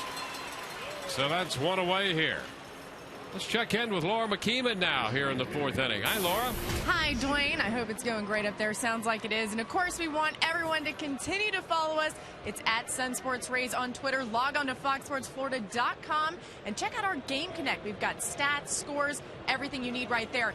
Even tonight's starting pitcher, Jeremy Hellickson, decided to join Twitter, probably from some peer pressure from David Price. He has a nice tweet there, so make sure you follow him. It's at JHell58. Joe Madden said he thinks Twitter is perfect for Jeremy because he's a man of few words. He thinks those 140 characters wouldn't limit anything that Hellickson had to say. Guys? All right, thank you. I think he's probably right about that. JP Arancibia fouls one. And that's the same argument that I use for not joining Twitter. Because I can't keep it under those characters, and, you know. Yeah. You'd be in trouble all the time. That's the thing. What do they do? They like put you in jail, or they fine you or charge you if you go over? No, you get a new partner. That's what happens. That's what would happen. So let's just stay away from it. Yeah. And maybe Hellickson did succumb to peer pressure. There is no peer pressure in this booth. Zero. It's all from outside. That's right. That's exactly right. It's everybody else with the pressure. Yes, and we are reinforcing the roof and the walls and the floor. We did do some remodeling up here. We did. It's nice, don't you think? Yep. Yeah. New backdrop. Love the bar on the door. Look at that. Love the color coordination. No, now that feels and looks big league. Yeah. Take all the help we can get. Line drive, base hit into left off that 1-2 pitch. Joyce will make the pickup and return it to the infield. And Arancibia, who's been red hot, has his first hit tonight. He's on for the second time. And let's take a look at where this pitch was. Well, change up here by Jeremy. That's below the zone, but you just talked about it. Arancibia has been on fire. Player of the week. He's had a great average. Sometimes you're just locked in and you're able to go get pitches that normally you never. That ball right there, most times for Jeremy's a swing and a miss, or it's a ground ball. Arancibia is able to line it in left field. Here's Eric Thames. The pitch is a strike around the knees. Thames got credit for a run batted in, and then was cut down as he rounded first base and was caught by Molina with a throw down to Rhymes, who had slipped in to cover first.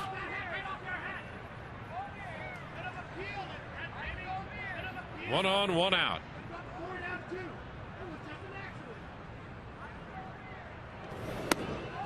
There's a strike again around the knees.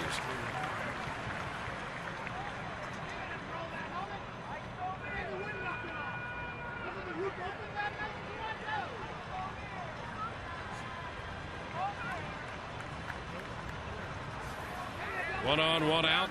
2 strikes the count.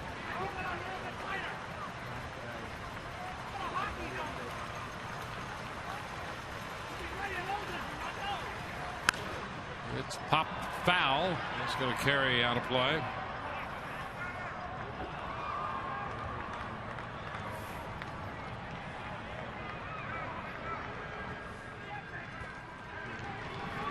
The Rays have won 4 out of 5 from the Blue Jays this year. They were 12-6 against them a year ago.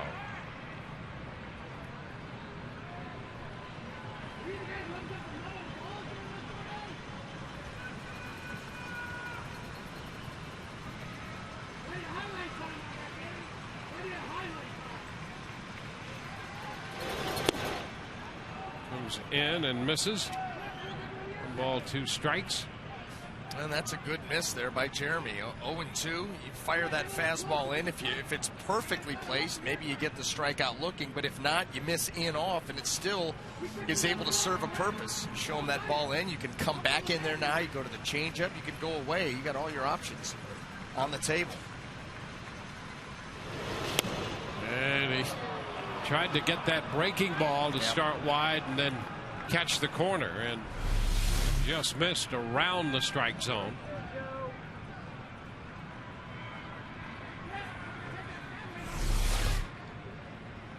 So the count is 2-2.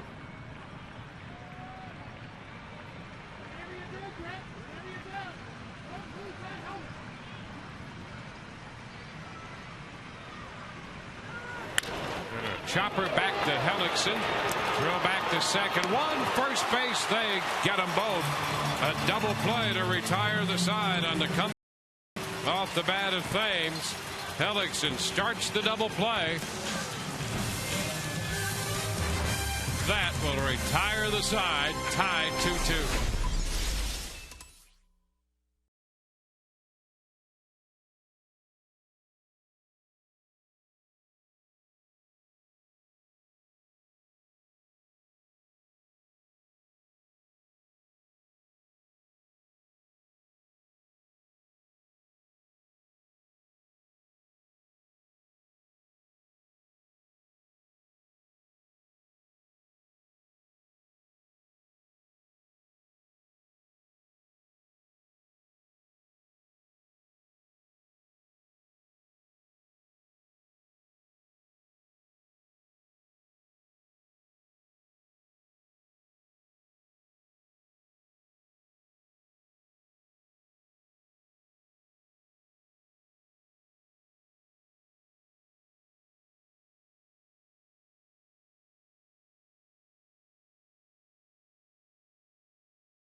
Has made 58 pitches. He got 2 outs with 1 pitch to end the top of the 4th.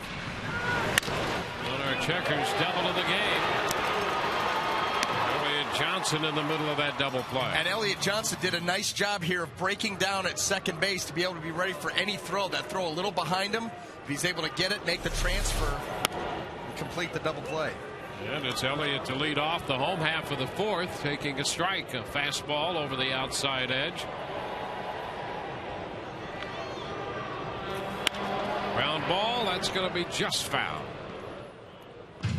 Encarnacion close to the line already, and that ball just foul.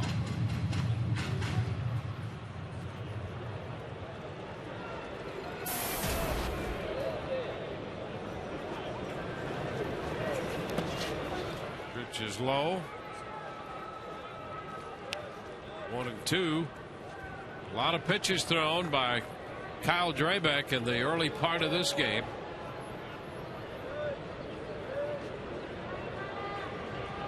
One and two, the count to Johnson. And the pitch is fouled back. Drabek threw 3 wild pitches in the 3rd inning in the span of just 12 deliveries. Pitch is down. Fastball. The count goes to 2-2. He's coming off the 7-inning outing against the Yankees when he gave up just a run on 3 hits. Struck out 5 and walked 4 in that game. There's a fly ball lifted toward right center field. Bautista's there and makes the catch. That's the first out. Let's get the answer to our AT&T trivia question now. Question: since 07, which center fielder has the most outfield assist? That would be B.J. Upton with 44.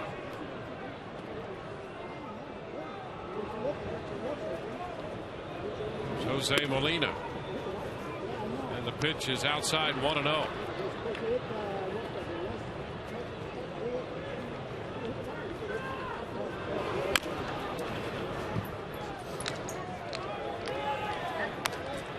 One and one to count as Molina fouls it off.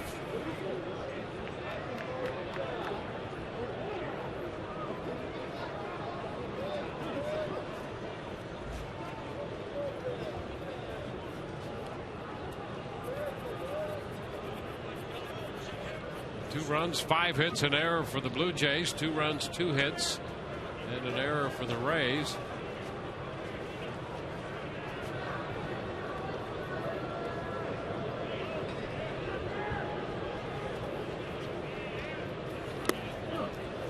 Outside and low, 2-1.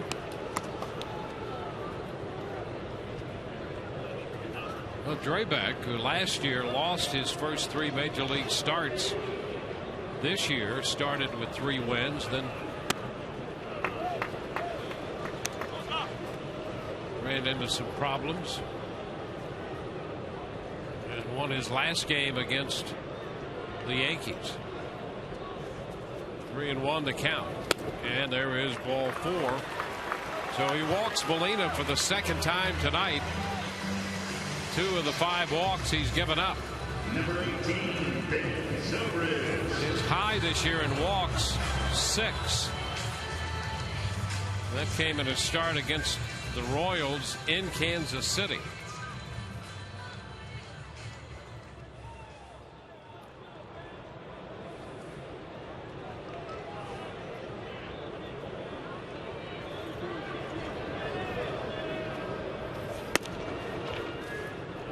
Pitch here to Ben Zobrist is a strike.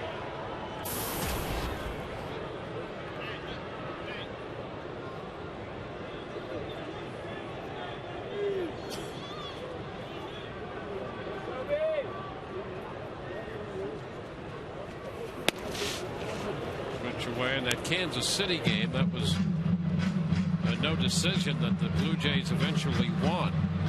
So Drabek got 2 wins in his first 3 starts. The Blue Jays got wins in all 3 of his starts to begin the season. And he lost 4 in a row and took a loss in all of those before he beat the Yankees his last time out for his 3rd win of the season. Counts 2 balls and a strike right now. 1 on, 1 out. We're in the 4th inning. And this pitch to be made will be his 90th of the night.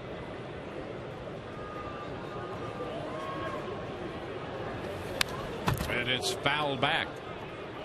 A fastball, and Zobrist took a cut, fouling it straight back. And his strike to non-strike breakout right now, not what he would be looking for. 46 strikes and 44 non-strikes. And boy, does that add a lot of, pressure to your defense. I mean, these guys back there, they start to sink into their heels a little bit. Not on the balls of their feet, ready to make plays. The liner into left. That's going to stay up and be caught by Thames. Tell you what, it makes it difficult on Jeremy Hellickson too. He's getting these prolonged half innings with a lot of pitches by Drabek, a lot of deep counts. He wants to get back out there, stay in rhythm. Of course, he wants his offense to score runs. But boy, when every half inning seems laborious on the other side, you've got to go out and really take those, handful of warm-up pitches that you're going to get pretty seriously to get yourself locked in for that next inning.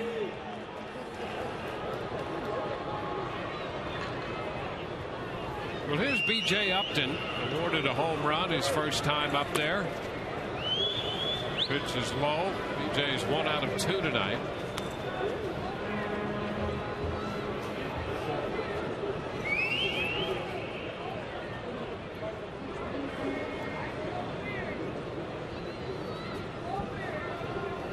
Pitch.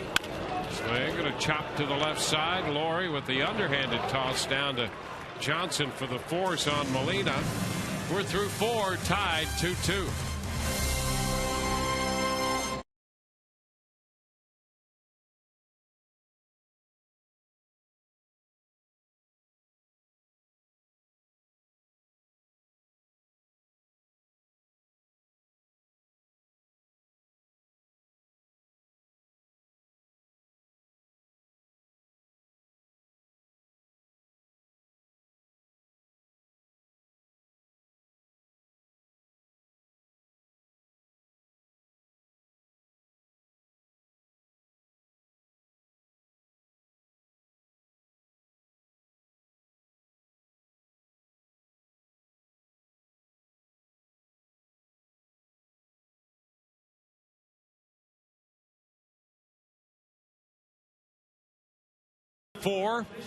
This game tied 2-2. Understand we've had an issue with our commercial break, so happy to have you with us here. It'll be time for the Just for Men auto stop foolproof stat. Let's take a look what the Rays have done at home with this pitching staff. The lowest home ERA in the American League this season, owned by the Rays, ahead of the Angels, the A's, the Mariners, and the Texas Rangers. How about that? Top 5 at home in that ballpark for Texas. Just as the Rays can count on their pitching, you can count on Just for Men auto stop for foolproof results. The Rays leading the pack right there with the American League West in tow. Well, and one of the reasons is Jeremy Hellickson.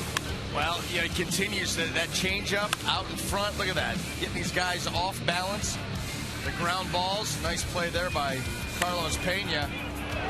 Keep that ball away, top it, turn it double play. Jeremy Hellickson just continues to go out and make pitches, and there's that BABIP. And Hellickson right there at 227. And we talked yesterday. A lot of people say not sustainable. Well, maybe not 227.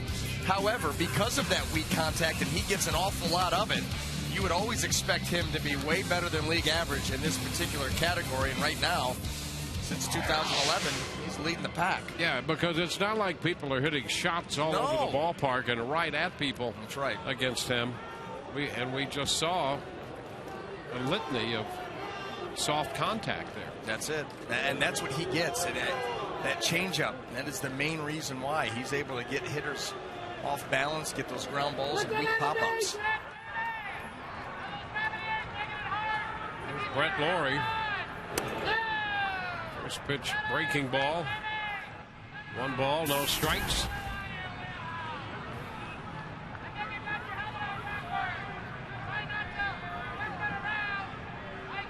Lawrie, Rasmus, and Mathis due up in the inning. And that's a strike. 1-1.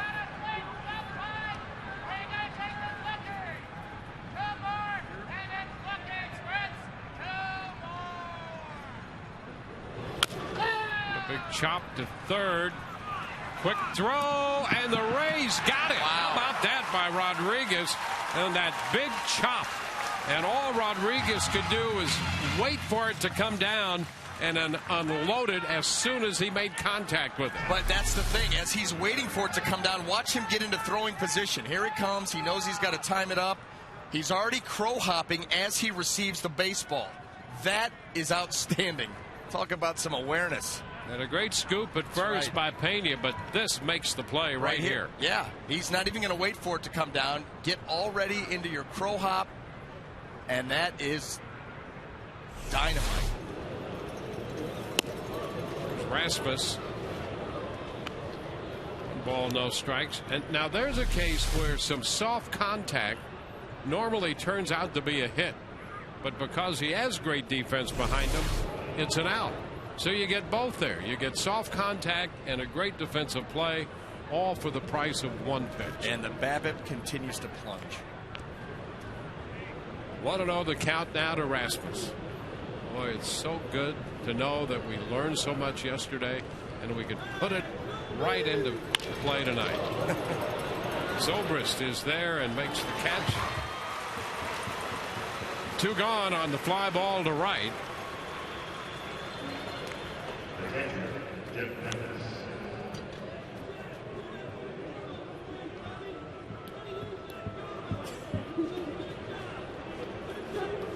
Jeff Mathis, the catcher, their number 9 hitter.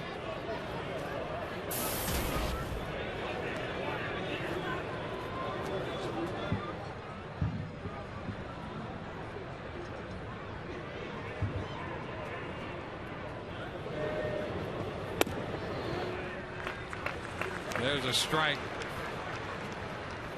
0-1 to count to Jeff Mathis.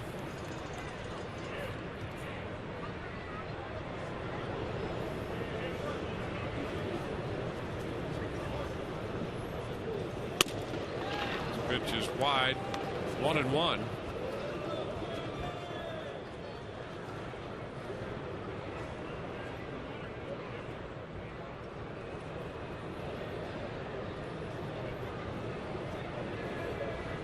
Here's the 1-1.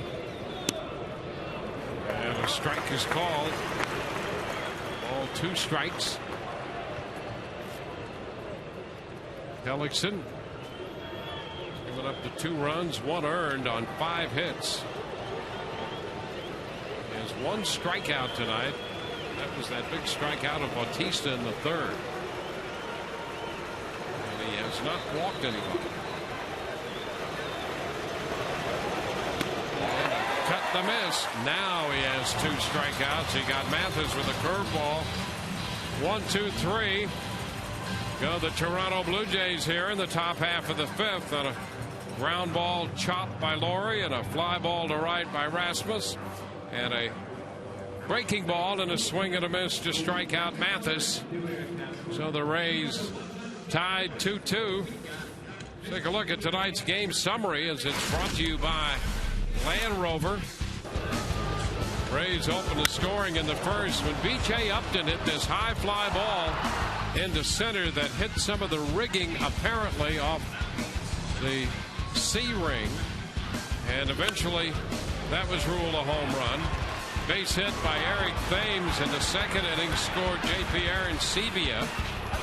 That tied the game. Then Thames caught off first by Molina. In the 3rd inning, a double by Rasmus, a move up to 3rd on a fly ball, and then a sacrifice fly to right by Kelly Johnson scored Rasmus, making it 2-1. And in the bottom of the inning, a base hit by Sean Rodriguez scored Matt Joyce to tie this game. And so it's a 2-2 contest here in the middle of the 5th as the Rays get set to come into head. In the bottom of the inning, well, it's been vintage Jeremy Hellickson so far.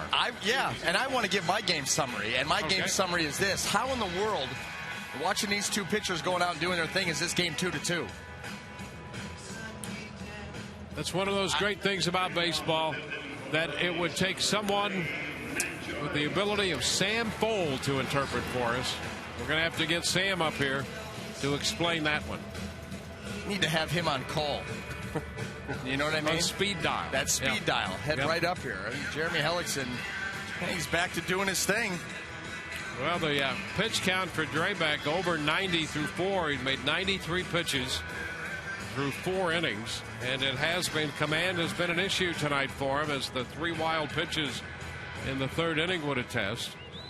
Oh, he's got what, the 5 walks already? 5 walks, 3 wild pitches. And so that's now 5 out of 9 starts where he's walked at least 4 guys in a start.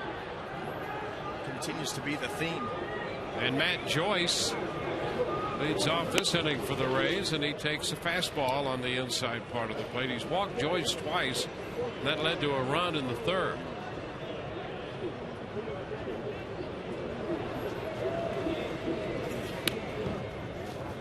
Is down 1-1.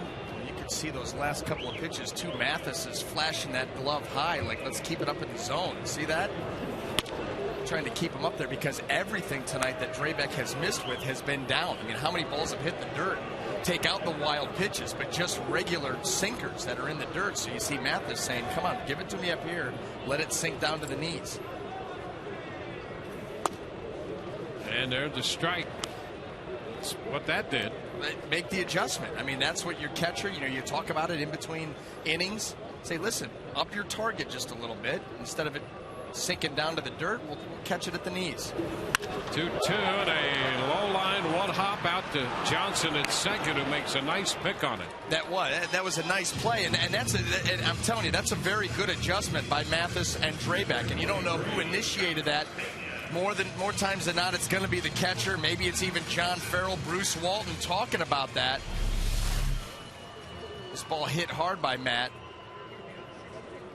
Nice play there by Kelly Johnson on a little backhand, and something happened.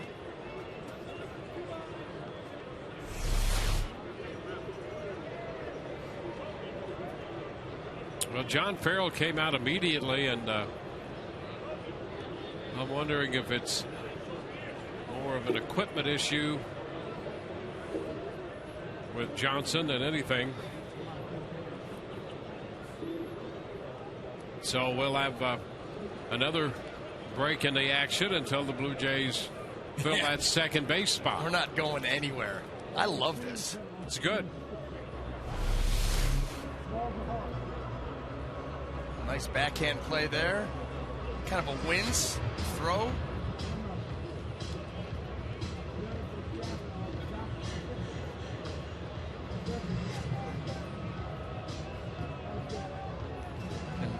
Calling for immediate help there.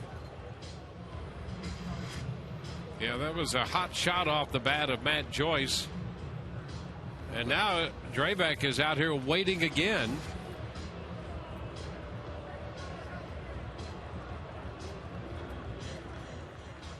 Well, and he kind of made the sign too with the fingers like scissors, and cut something off, loosen something up.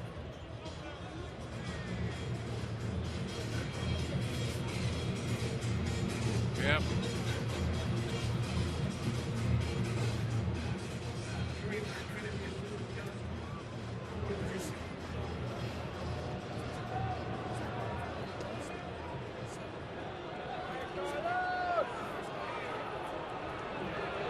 There's Carlos Pena.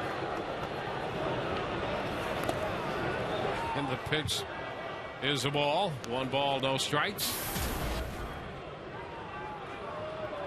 Yeah, Johnson may have had something wrapped a little too tight. Well, you could see he slid that sock down. He was asking for scissors.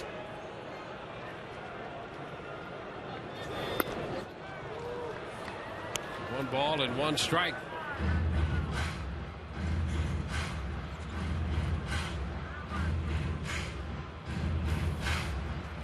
One count. 100 pitches now for Drabek.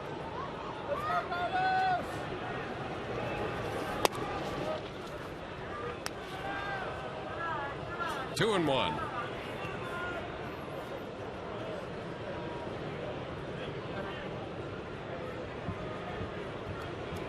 Well, the extreme shift is on with Pena up here.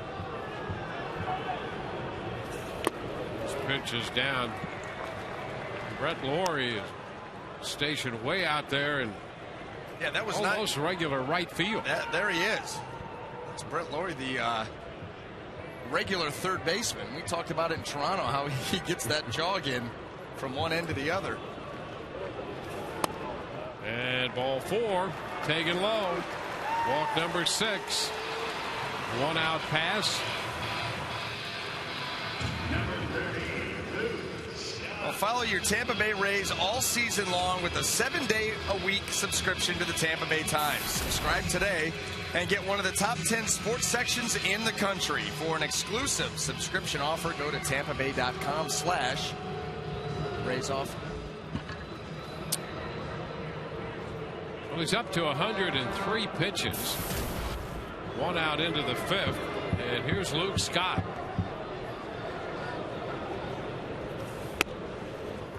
Pitch is a fastball on the outer part of the plate for a strike. 113 is his individual game high pitch count.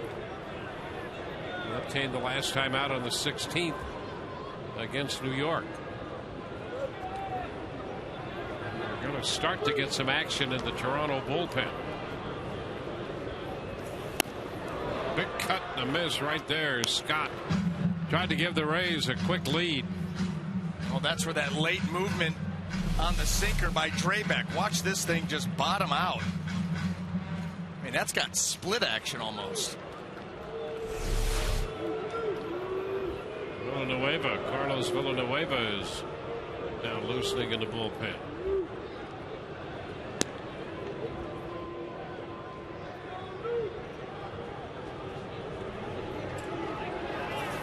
The 0-2 hit on the ground to first. A fair ball, no play at second. So Scott is out. Encarnacion unassisted. Pena now in scoring position at second base. Well, good break there by Carlos, because you saw Encarnacion wanted to go to second base and get Carlos. I don't know if there was nobody that was able to get the bag in time. Let's see what it is right here. Carlos taking off, turn to go. Encarnacion thinks better of it. Takes the out at first. Let's see what we got as far as coverage goes. Well, they absolutely could have gone there. Good hustle by Carlos. Gets in. Sean Rodriguez. The fastball is fouled back, strike one. You know, for Encarnacion on that play, he's really known more for his bat than he is for his defense. And I'm not sure that he's as confident a defender as he is a hitter. So he took the safe play there. I think you're probably right. It was going to be close, and he said, I know I have one here.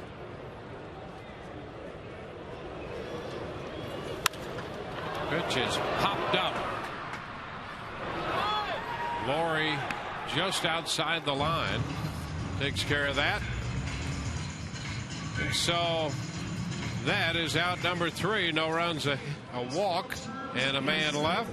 So we're through 5 here at Tropicana Field. This game is tied 2-2. Let's check in with Todd Callis for a bit. Todd? Yeah, Dwayne, the new total on our a text poll question right now for the fans. Here's the question. Of all the Rays, who do you think is going to hit the most home runs this year?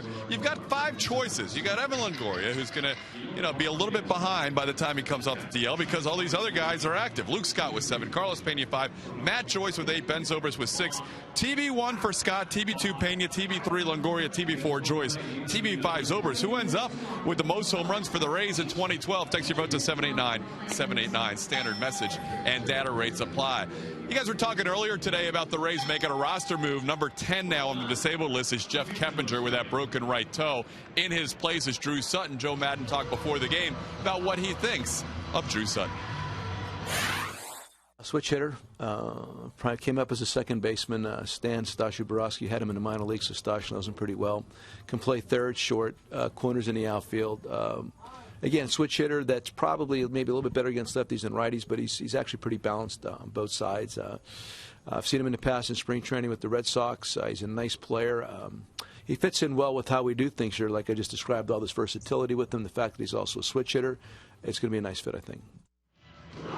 So he's got those 3 gloves that the Rays like. He's got the corner infielder glove, he's got the middle infielder glove, and he's got his outfielder glove. There you see he was with the Pirates just for hours, really, yesterday. He was with the Gwinnett Valley Braves AAA organization, and then he got traded to the Pirates during the game, gets taken out in the 4th inning. Next thing he knows, at night, he's traded to the Rays. Drew Sutton, as Joe mentioned, was with Stan Borowski as his manager and coach there for a couple years in the minor leagues. He also came through with Ben Zobrist after he was drafted the same year by the Astros. He and Zobrist played their first 2 years of the minor leagues together in the Astros organization. So he knows a few people here in the Rays clubhouse. Guys, back to you.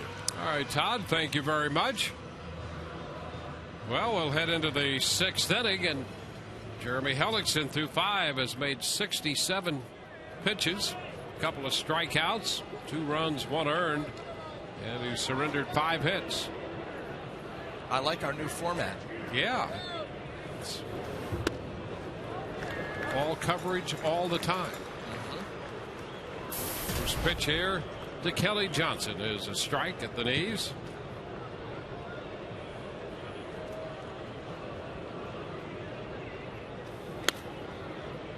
One ball and 1 strike. So it'll be Kelly Johnson, then Yunel Escobar and Jose Bautista in a tie game.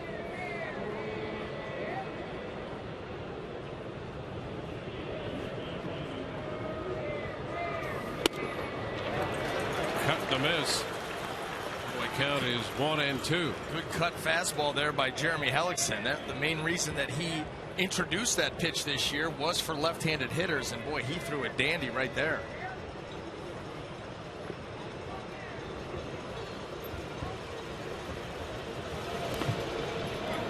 The breaking pitch is low. 2-2. Johnson drove in a run with a sacrifice fly to right in the 3rd. Grounded out to the shortstop, Elliott Johnson. That was in the 1st to start this game. A high popper on the right side. Pena making the call in front of Will Rhymes, and Carlos gloves it, and that big first baseman's mitt. Towering pop up. 1 away here in the 6th. Now Yunel Escobar. Rays coming in at 25-17. Blue Jays running third. They are 23-19.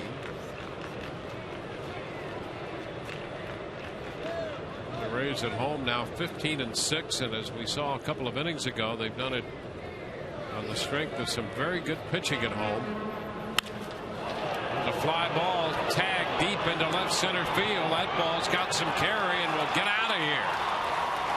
Well, that first pitch, change up, and Escobar hits his second home run of the year to make it 3-2 Toronto.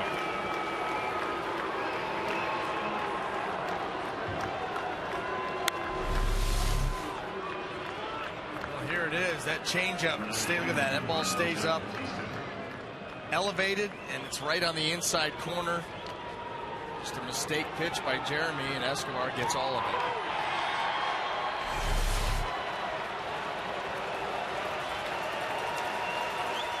That's only the second hit for Escobar. Well, he's got 2 tonight, 2 for 3. He came into the game 1 out of 10 lifetime against Hellickson. So he's 2 for 3 tonight, including that home run. There's Jose Bautista. And a breaking ball is in there for a strike to him.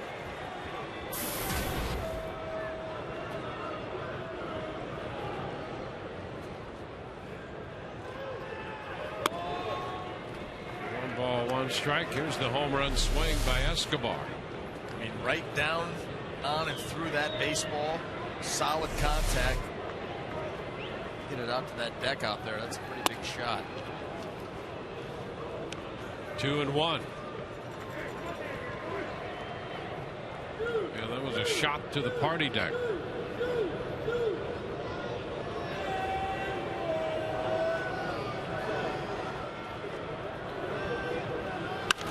Ground ball back to third. Right there is Sean Rodriguez in his throw to first in time.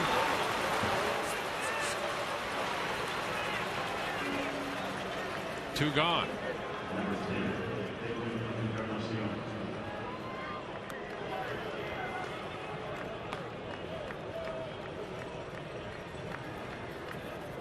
Another big power bat this year for the Blue Jays. About to step in, Edwin Encarnacion. Red Sox and the Orioles are tied 5-5 now. That game's in the top of the 7th. The shift is on for Encarnacion. He takes a strike.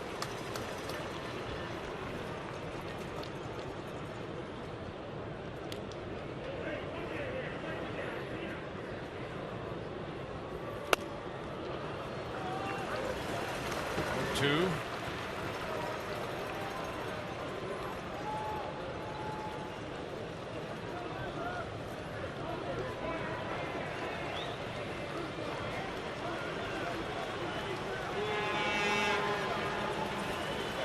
A 2-strike count to Encarnacion, and that's going to be low. 1 ball, 2 strikes.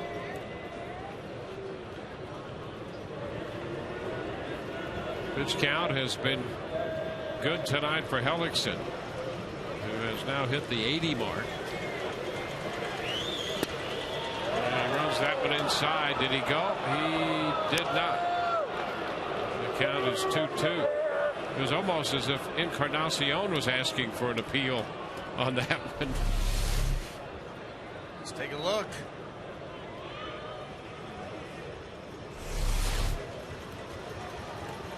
The 2-2. He swings and lifts the fly ball into left center field. Matt Joyce is there. Well, the Blue Jays score a run on the home run by Escobar. Nobody left. So we're headed into the bottom half of the 6th inning with the Blue Jays leading the Rays 3-2. Rays baseball tonight is brought to you by Infinity, luxury cars that deliver inspired performance. By Checkers, Feast On, and by your local Southern Ford dealers. Rays due to Send Will Rhymes to lead off the bottom of the 6th inning. Down by a run right now. And we'll check in again with Todd Cowles. Todd? All Rays baseball all the time, guys. Here's the story on the Gladiator mask. Carlos Pena and Luke Scott, big fans of the movie Gladiator. So they're talking the other day. They said, how cool would it be if we got these masks? So they look online, they do a search, they find out you could purchase these online. So sure enough, in they come today. Luke's got one, Carlos has one.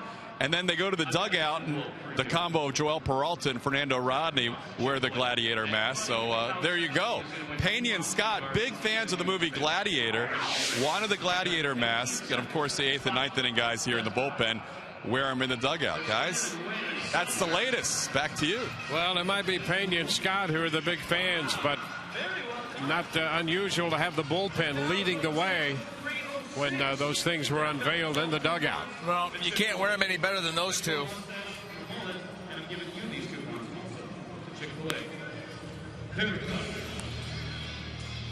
What's those the back end of the bullpen guys, basically the first 4 or 5 innings, they're kind of taking that off anyway, observing, watching who's in the lineup, how are they swinging, and then after that they start to lock it in. So they're you know, a little more freewheeling early on. Speaking of freewheeling, he's done it with great command. Oh, yeah. With that fastball and that changeup this year. And you think he's menacing when he's on the mound. That's a menacing look right there. That's what I said. I'm like, that's scary. Just put a Rays logo on the front of that and send him to the mound wearing that. It's only a matter of time. There's Will Rhymes now leading off, and the pitch is a strike call.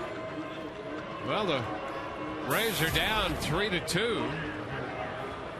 Rayback about to make his 110th pitch of this game, and he has hung around and now leads 3-2.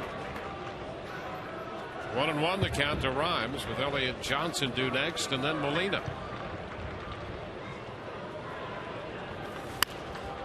Rhymes fouls it back. All 2 strikes. Kansas City batting in the top of the 7th, and New York leading 3-0. Rhymes takes it down. 2-2.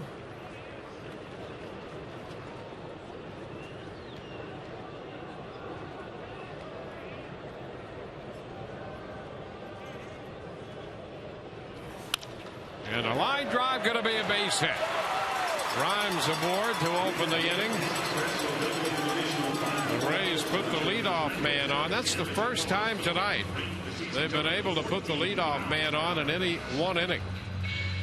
Number 9, Elliott Johnson. Well, Draybeck probably coming towards the end of his night just with pitch count alone up in the 1-teens. Get that leadoff man on. Trying to make something happen here. Well, he's matched his single game season high in pitch count at 113. Rhymes back in at first. 121 is his career high. Made 18 appearances last year, 14 starts for the Blue Jays.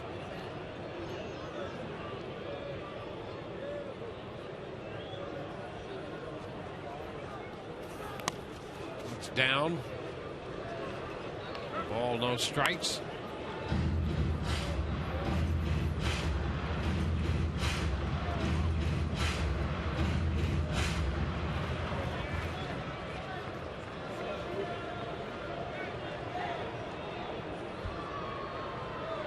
One ball, no strikes. Runner takes off. The pitch is foul out of play. The Rays had Rhymes on the move. Yeah, and he had a good jump too.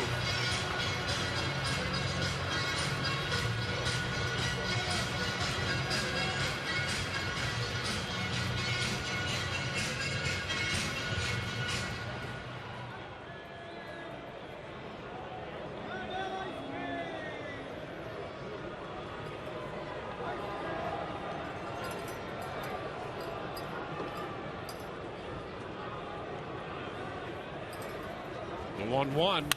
Ground ball headed to short. Escobar steps on the bag and throws to first to Encarnacion to get the 6-3 double play.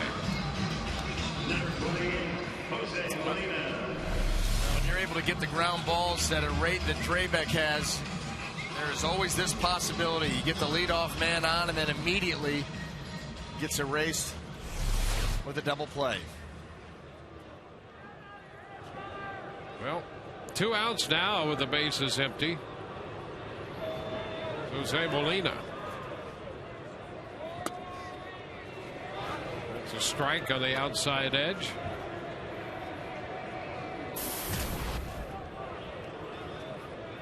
Molina with a couple of bases on balls. And a ground ball to first. Encarnacion knocks it down and keeps it in front of him. And he steps on the bag to retire the side. So we've gone through 6 innings tonight. The Rays have just 3 hits. They've been out hit 6-3, and they trail 3-2 here in the opening game of this series with the Toronto Blue Jays. Tomorrow the series will continue, and Matt Moore will make the start for the Rays, looking for his second win. He'll be opposed by Drew Hutchison. You see 10 1/3 innings over his last 2 starts with 4 earned runs allowed and 14 strikeouts. And we did see some things the last time out that were encouraging. Yeah, well, that game, Matt Moore, the struggle for him has been missing with that fastball arm side up. Just inconsistent release point, inconsistent fastball command. And what we saw that last start was he got off, had the same kind of issues those first couple of innings, missing balls away, just inconsistent. And all of a sudden, about midway through that particular outing, he locked it in. And I think he retired the last 10 hitters that he faced, and really did it very efficient. I mean, moving that ball to both sides of the plate. When he's able to do that, then all of a sudden the curveball comes back into play, and it's got that sharp break. It's big. And then all of a sudden the changeup, everything is on time, and he's able to be effective. But that last start, and the way that he finished it, was something that you hope that he takes into this start and is encouraged by that. Even though he took a loss in that ball game, he's able to be encouraged by the way he finished up, and that springboards him into tomorrow night's start. Well, we saw at the end of last year how good he can be and how important he is in the Rays' plans. Pitching is the core of this club, especially now. They're trying to weather the disabled list storm, which has gone to 10. And so we're looking forward to that start tomorrow night by Matt Moore against Drew Hutchison. And we have a day game here on Wednesday to conclude the homestand.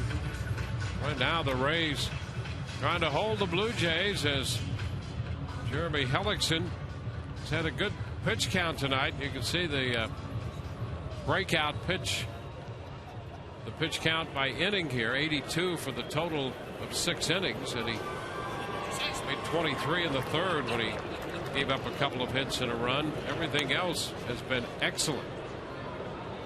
And you would expect that pitch count. Jeremy's been throwing strikes tonight. You've got a very aggressive lineup, so a lot of early contact.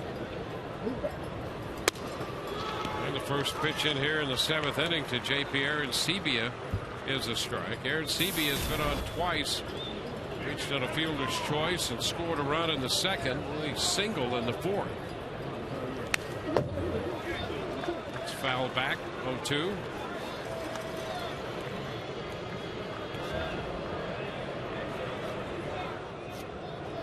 Arancibia, lifetime right now 3 out of 10 against Hellickson.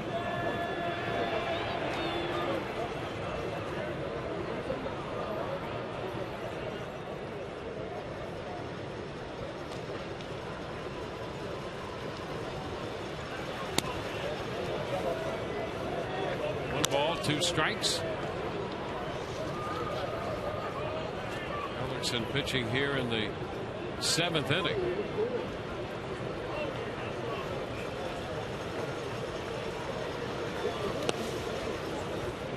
Ball is low, and it's 2-2. Jeremy opened the year by throwing 8 2/3 shutout baseball against the Yankees. 7 innings against Seattle, into the 7th inning against Baltimore 2 starts ago when he worked 6 2/3. He's opening the 7th here tonight, and that's a base hit falling in front of Zobrist. Aaron Sebia continues his hot hitting, picking up his 2nd hit tonight.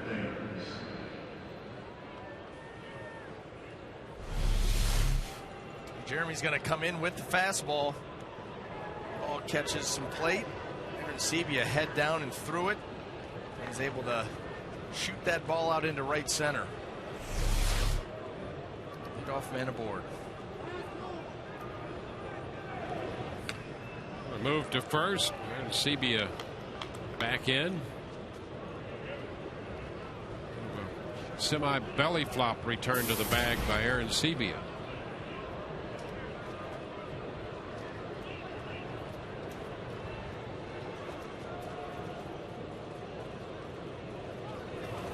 Eric Thames takes the first pitch too close. 1 ball, no strikes.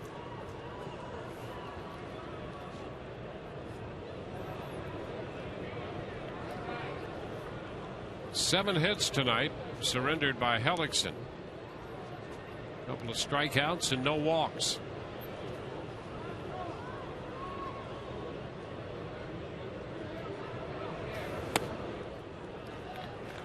2-0.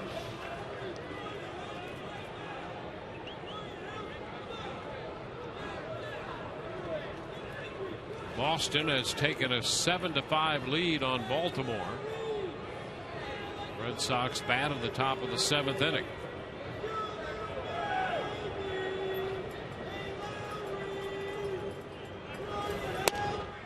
That's a strike. 2-1.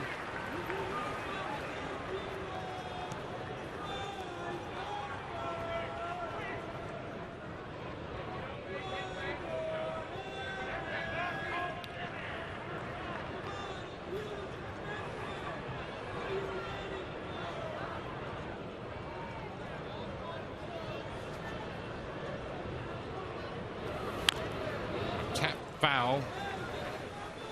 So that'll even the count at 2 balls, 2 strikes.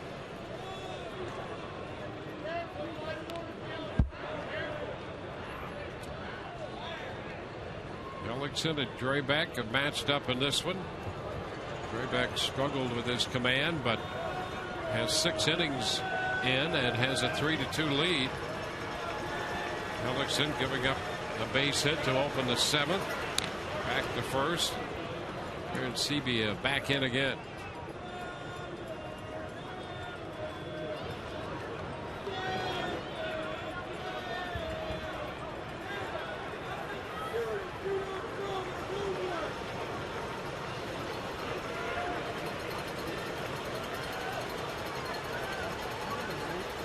Two. Liner into right. That's going to be caught by Zobrist. A look to first, but he'll head back towards second with the throw. And that's the first out. You can send your favorite Rays players to the All-Star game this summer by logging on to RaysBaseball.com or filling out ballots at Tropicana Field right here. Vote now, vote often. We saw some professional ballot box stuffers earlier.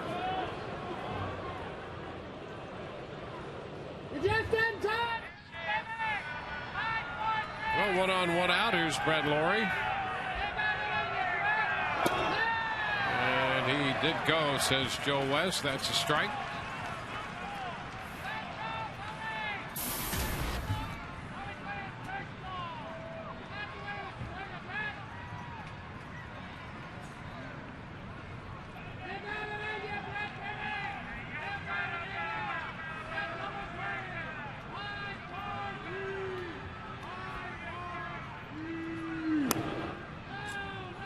Pitch is too low. 1 ball and 1 strike. Jeremy continuing to work down in the strike zone. He wants to get that ground ball double play, get out of this inning.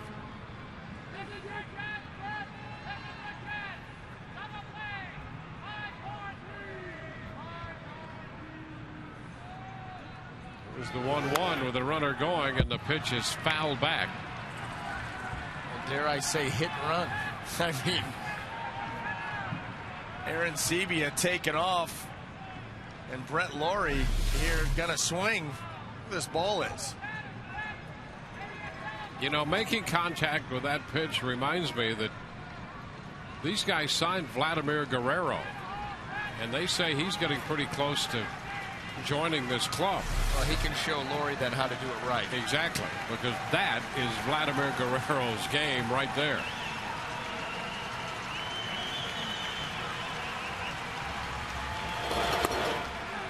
It's outside. 2-2.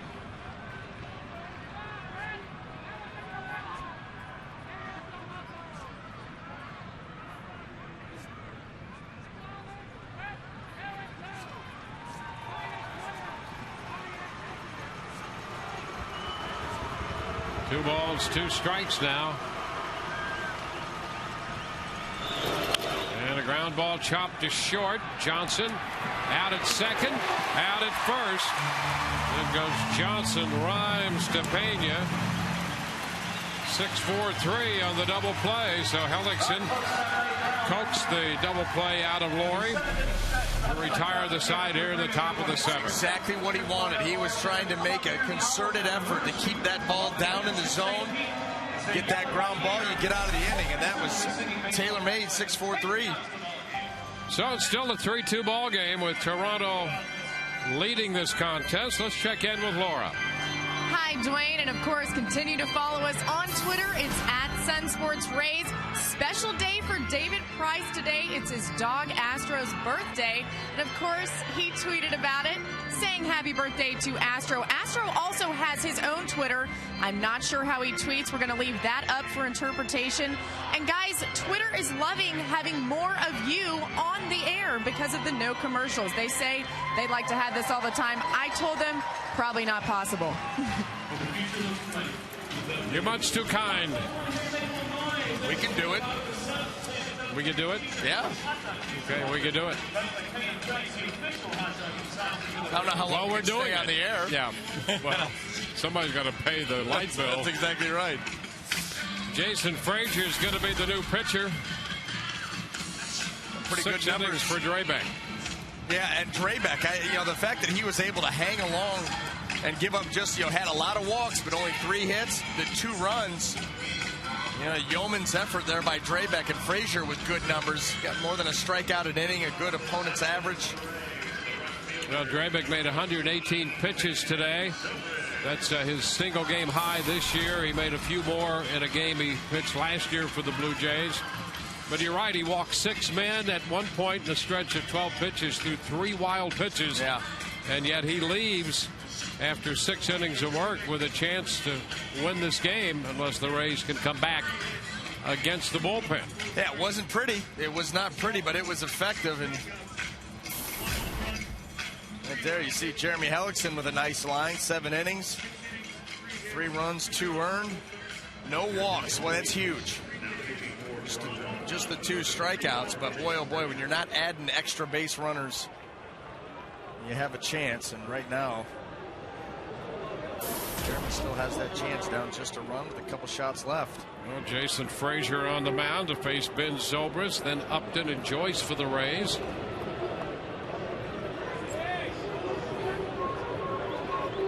Zobrist with a couple ground balls, line to left his last time. And the first pitch is a strike.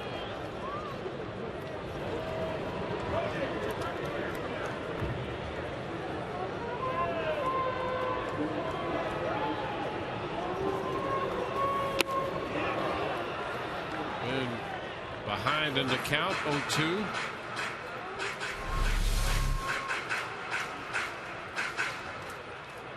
Oh, that pitch bottomed out.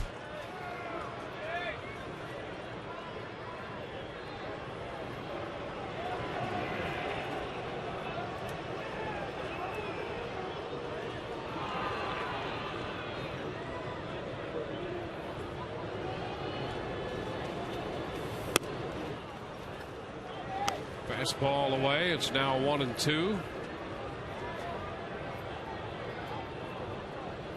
Frazier will be 35 years old in August. Back with Toronto after a short stint with the White Sox last year, split last year between Chicago and Toronto.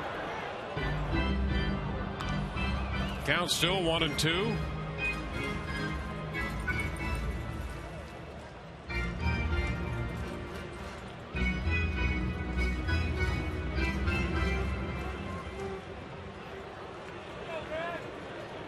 Saw the change from Frazier on the second pitch he threw to Zobrist, and he's ahead of him 1-2 right now.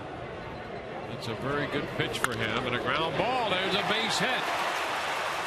That's off a fastball, and Zobrist singles into right. You know, here's a guy with a good change, a split change, and you wonder where that fastball came from. 1-2. Because he loves his fastball. That's the thing. Jason Frazier, you're right. That's a perfect count. You can go back to that fastball 2-2. You know, you saw the swing that Ben took at the ball. It was in the dirt. It's a perfect time to go back to it, but he loves his fastball.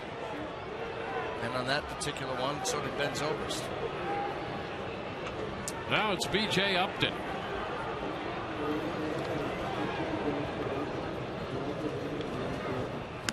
Zobrist back in.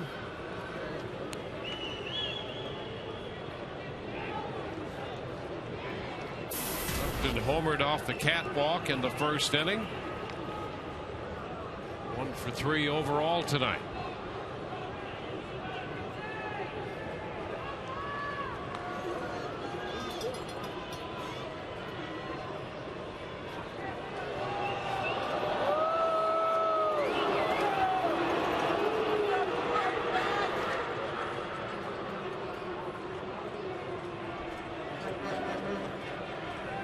Saw Frazier in one of the 2 games they played the Blue Jays up in Toronto. It's a foul ball and will wind up out of play.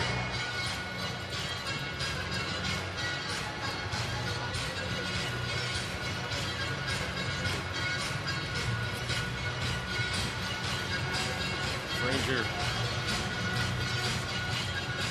pitched in the second game of that 2-game set up there, and retired Rodriguez and Rhymes 2/3 of an inning.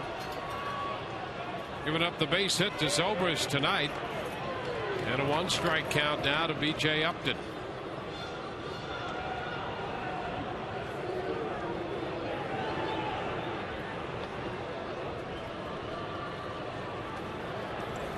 And a fastball by him. 0-2. Got a little extra getting up on it from Frazier. And up in the zone, too.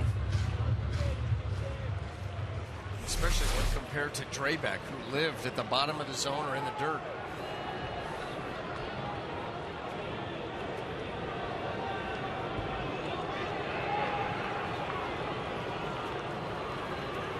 Two-strike pitch outside.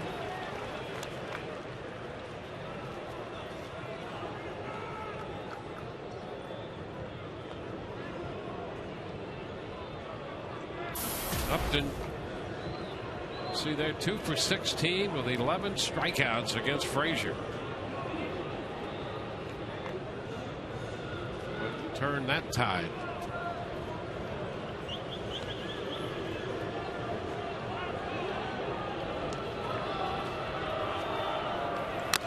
And a foul-tipped strikeout right back into the mitt of Mathis. B.J. is the first out. Fastball got him. Well, he goes back up in the zone. B.J. a better job of trying to get on top of it, but just not quite enough. Mathis is able to hold on. It was a good shot at it. Right to the tip of the glove. Well, Matt Joyce is going to be the hitter, and Jeff Mathis goes out to talk with his right-hander Frazier. Matt's been swinging a pretty good bat lately. He has 4 plate appearances against this right-hander. 0 for 2 with a couple of walks. He's 0 for 1 in this game with 2 walks and a run scored. And the Blue Jays put the shift on.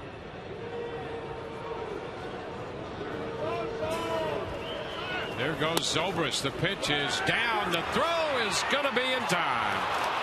Zobrist caught stealing. Escobar over from shortstop to take the peg. And Zobrist caught stealing for the second out. Well, Mathis gets rid of this ball quickly, and it looked like Escobar caught this ball right on Ben's back. And that's exactly what he did. Right in the small of his back, makes the catch. Got him.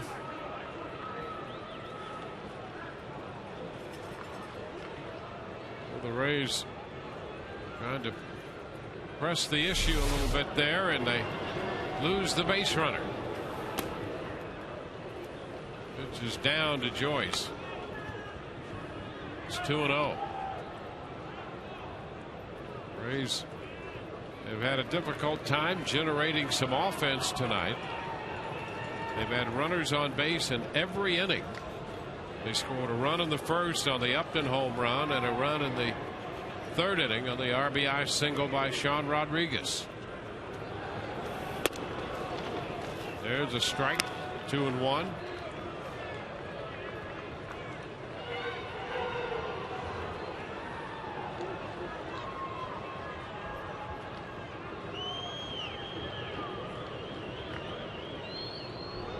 A 3-2 game.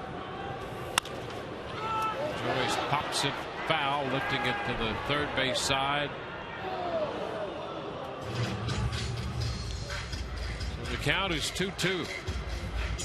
Normal defensive alignment, you probably have a shot at that ball right there. You saw how close it was off the glove of a fan right onto the field, but with the extreme shift that the Blue Jays employ here against Matt Joyce, no chance for Escobar to get anywhere near that ball. See once again Laurie way out here.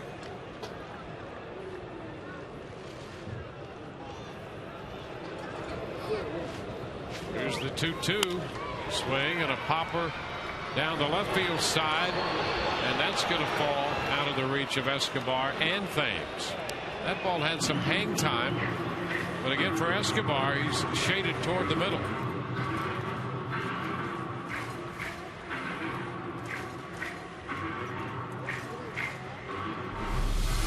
You see how far they've got to go. Everybody's on their horse.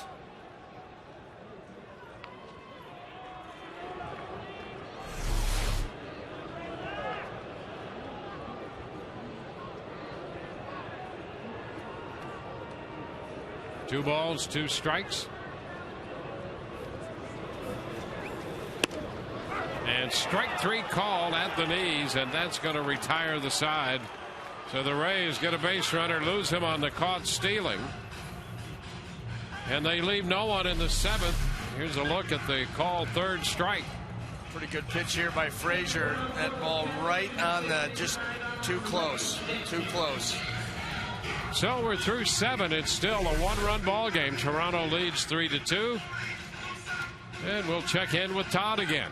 Thank you, Dwayne. The next road trip for the Rays to Boston on Thursday is going to be a theme trip. It's called the Ken Rosenthal /Nerd trip.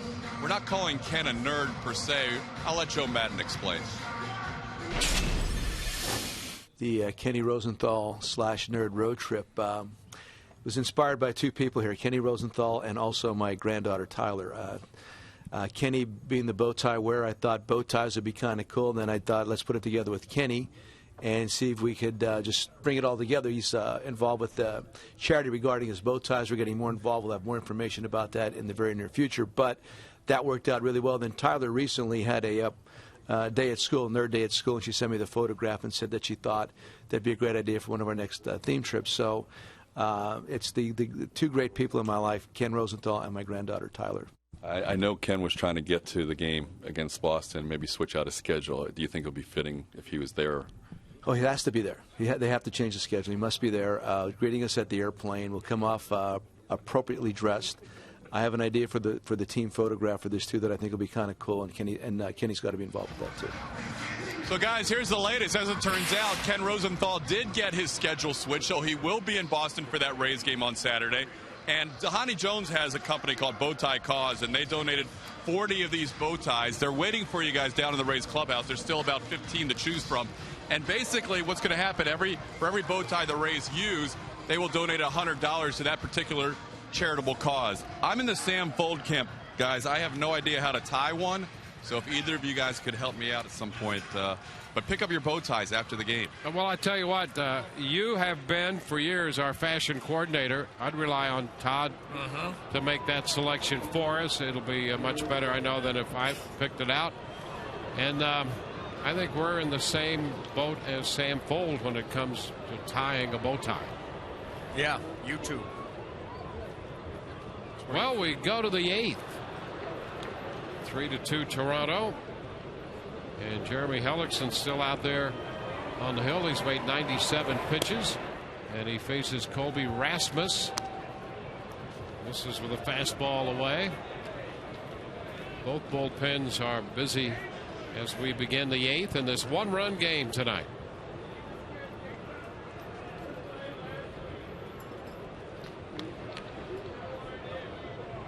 Rasmus doubled to open the 3rd inning and scored a run. And that's a strike. Now 1-1.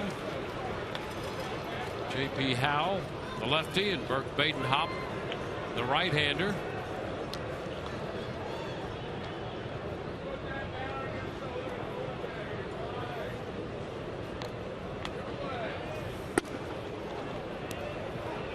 Two balls and a strike.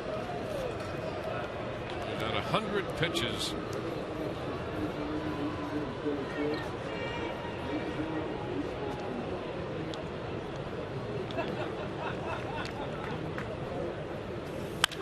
A hot shot, that's going to be fair. Down beyond the bullpen, over the mound. It kicks back to Zobrist. Rasmus on his way to second with another 2-base hit. Well, he has 2 doubles tonight. He came into the game with 5 doubles for the year. And he's 2 out of 3 with a pair of 2-base hits in this game. Well, able to keep this ball just fair. I think that was a cutter. It backed up a little bit on Jeremy. Stayed out over the plate. Rasmus gets the head out and keeps it just inside the line. I mean, barely.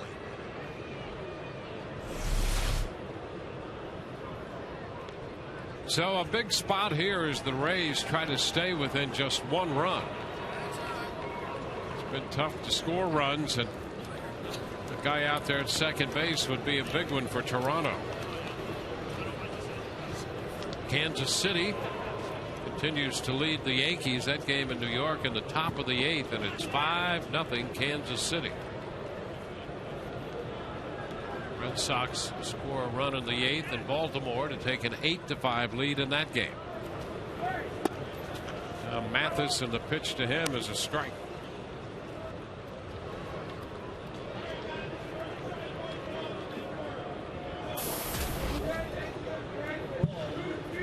Mathis out on strikes in the 5th.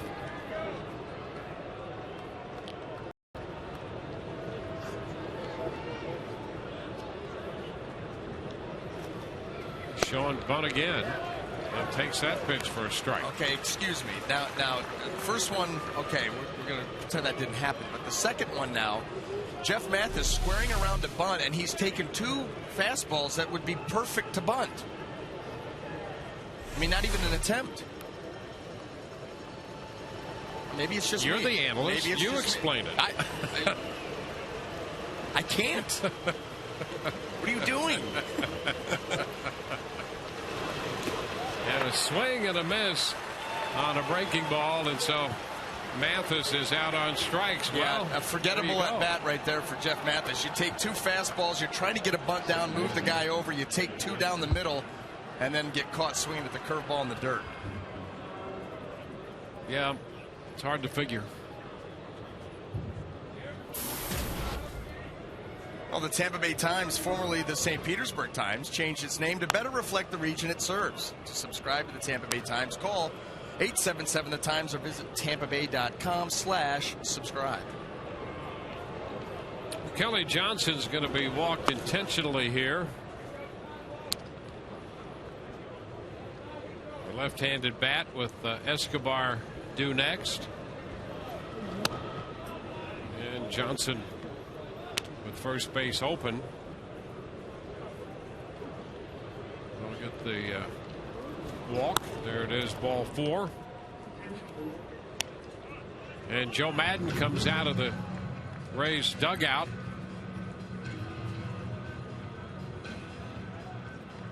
Rays have the bullpen at the ready.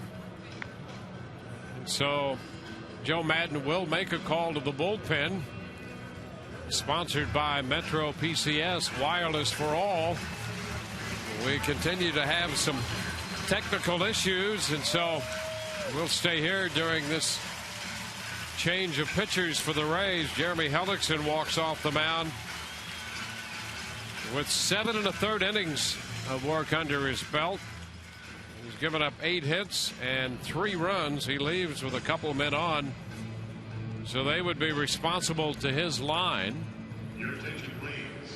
And Burke Badenhop is going to get the call here. The Rays open the scoring in the first. B.J. Upton hit one off some extension of the catwalks here. And after a review, the umpires ruled it a home run. That was the second hitter of the game for the Rays.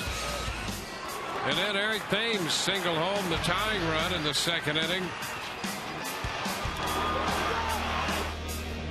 In the third, the sacrifice fly by Kelly Johnson scored Colby Rasmus to make it 2-1. The Rays tied it on the Sean Rodriguez base hit in the third, scoring Matt Joyce. The difference in the game, that one pitch, a changeup in the sixth, thrown to Yunel Escobar, and he hit it into the party deck to make it 3-2. And now with runners at first and second and 1 out in the 8th, the Rays trying to stay within just the 1-run deficit. Burke Badenhop is on again. Well, on for the 21st time. He's got a couple of holds. He's been throwing the ball very well since the beginning of May. Really got the sinker work into the lefties and the righties, and recently he's been racking up a lot of strikeouts. Usually not his game. He's typically in the ball game to get ground balls, and that's exactly what the Rays would like right here. Runners on first and second. Love that double play and end this inning. Well, Yunel Escobar, who's 2 for 3 tonight, and as we mentioned a moment ago, the difference in the game with his second home run of the year, is the hitter in the 8th with men at first and second. And the pitch is a strike. Rasmus at second and Johnson at first. Escobar 3 out of 9 lifetime against Badenhop.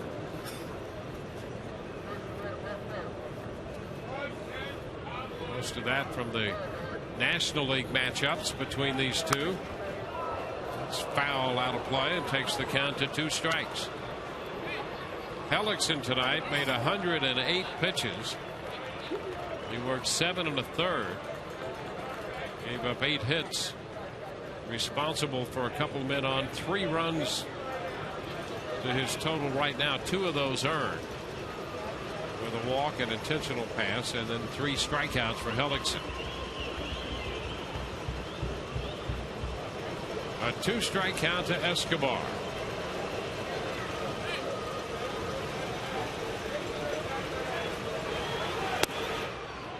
It's outside. 1-2.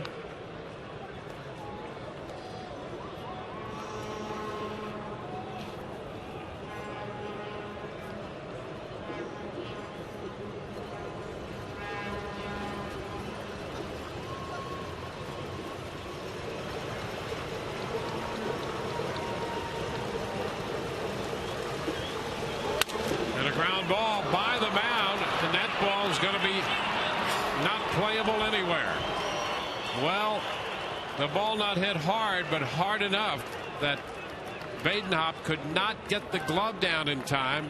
He deflected it, and as a result of that, the bases are loaded. For a moment, there was an outside chance that might have been a double play ball. It wasn't hit overly hard to begin with. Well, that's exactly what you want from Badenhop. This ball up and in, and it gets pushed and just sneaks under the glove. Yeah, if he's able to get the glove down, you got a really good chance of being able to at least start that double play and have a chance to finish it off, but it's swiveled underneath the glove, and because that glove actually made contact with the baseball, it dies out there halfway to second base, and there's no play at all. An error charge to Badenhop, and now the bases are loaded for Bautista. And he takes the first pitch, strike one.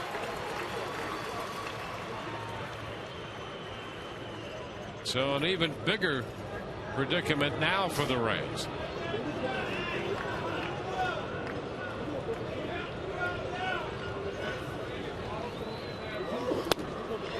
And strike two. Well, that was a good adjustment there by Burke Badenhop. The last couple of sinkers have been up in the zone. This one he really concentrates and gets that ball to the outside corner down.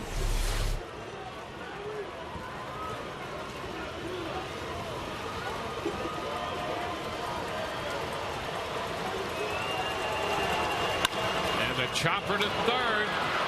And the throw into right field. Rasmus has scored.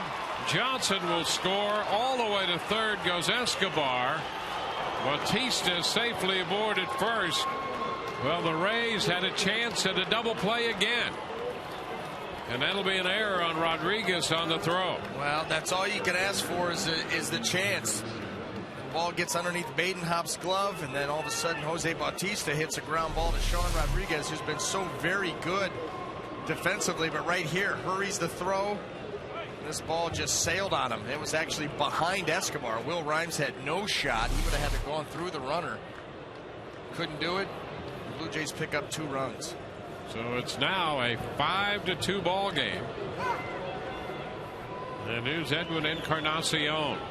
How about that? The Rays twice on back-to-back hitters get the ground ball that could have gotten them out of this inning. Instead, it continues. Still only 1 out. Encarnacion shoots one foul. That almost got Escobar.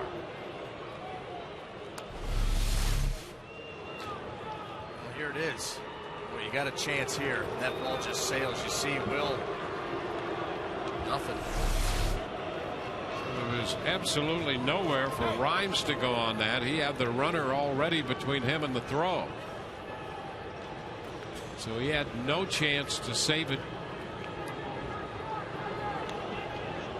Yeah, even if you're looking at him to try to knock it down, there's nothing that he could do. There's a strike on the outside part of the plate.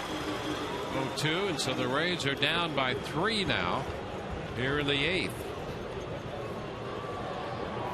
Rasmus and Johnson have scored. Escobar's at third. Bautista's at first. Rays have been charged with 3 errors tonight. Well, that's been a problem for this team. Usually so solid defensively. Yeah, they're on a pace to make almost twice as many errors as they made last year. That's 38 errors all year already this year for this club.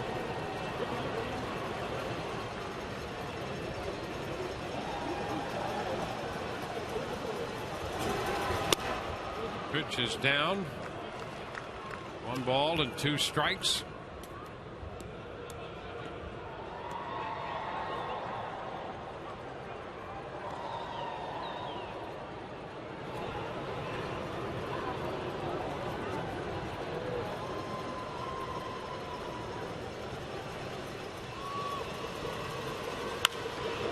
High foul driven down the left side, lifted out of play.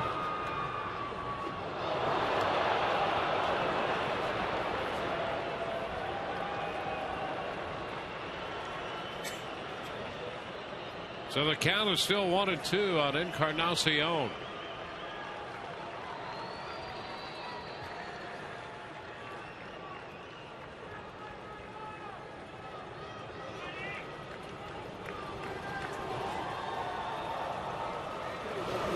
Ground ball third base. Rodriguez to second. 1. First base wide throw. The run scores. And so it's now a 6-2 ball game. Escobar crosses the plate. Bautista got down there quickly on Rhymes. You can lay that run at the feet of Jose Bautista for his hustle down to second base. Sean makes a nice throw, and watch Bautista flip Rhymes. He comes in hard and late. That throw is offline. So it's a fielder's choice. They got the out at second base, could not complete the double play. And now a big cut and a foul ball off the bat of J.P. Arancibia.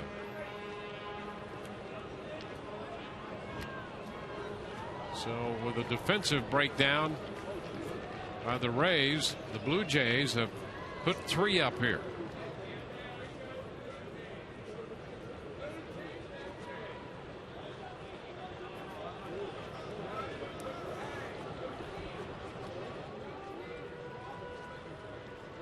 Badenhop has thrown the ground ball. He let one get away himself, and Rodriguez made the bad throw on the other one. 1-1 the count. So Badenhop's pretty much done what you'd want him to do, but the Rays have just not executed.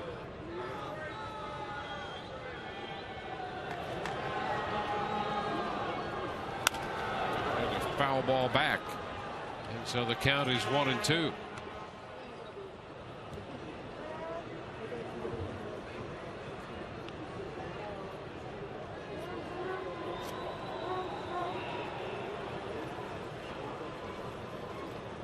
Six runs on 8 hits, and the Rays have aided the Toronto cause with 3 errors tonight.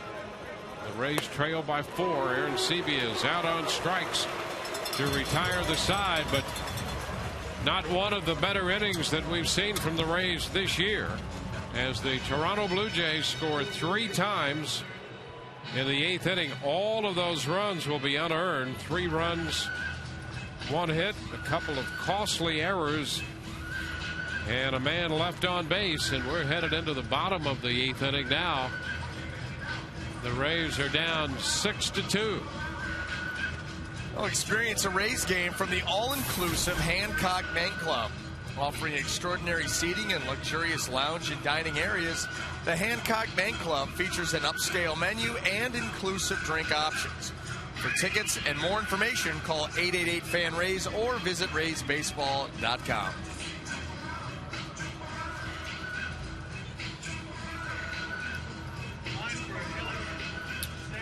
Rays baseball tonight has been brought to you by the Florida Department of Transportation.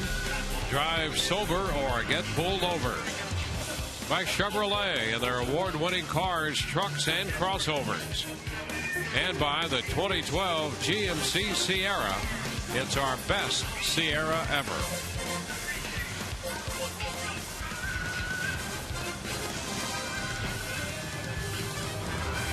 Well, Joe Madden trying to look at that lineup card and see if he can pull a rabbit out of that hat.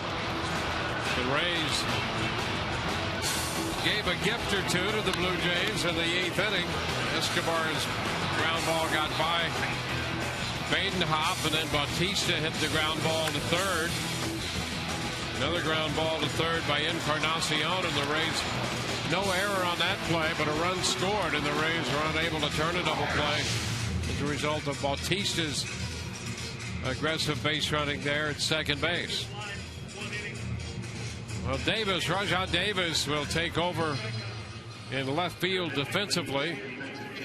He replaces Eric Thames. Francisco Cordero takes over on the hill, and he replaces the right-hander Frazier.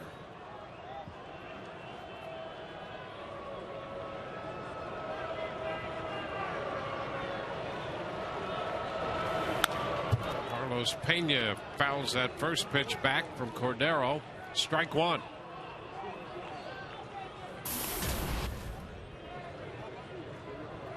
So some self-inflicted wounds to the Rays here in the top of the 8th. Pena 3 of 7 lifetime against Cordero with a home run.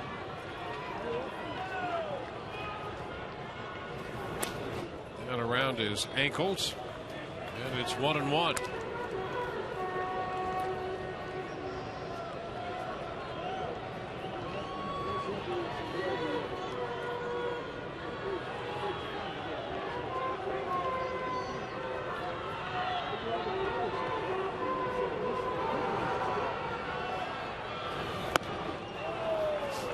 Ball, 2 strikes.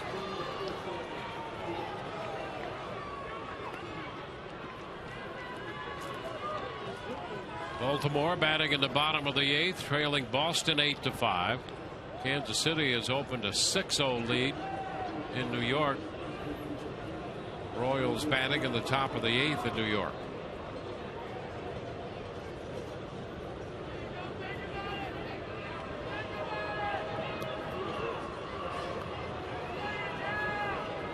A 1-2 count to Pena.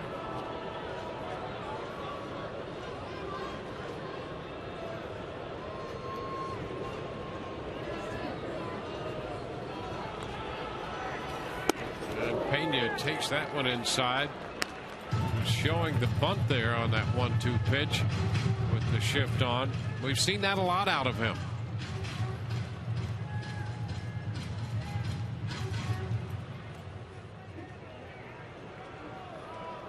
Now 2-2. Escobar shades way toward the middle from his shortstop spot with the extreme shift on.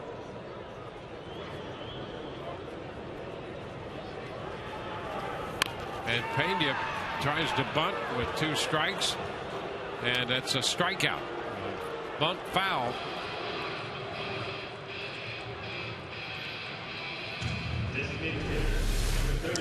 Oh, here it is. He showed it before, took a fastball up and in, and then tries to bunt it here.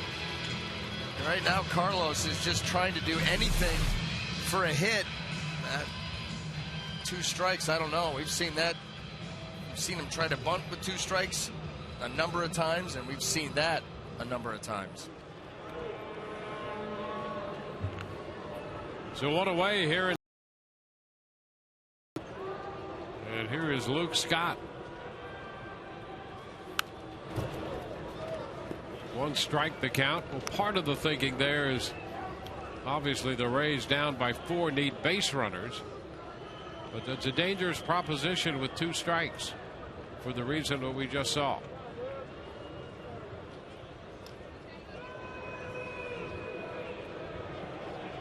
Luke walked in the 3rd, reached on an error in the 1st, and grounded out to 1st in the 5th inning. So an official 0 for 2 with that walk.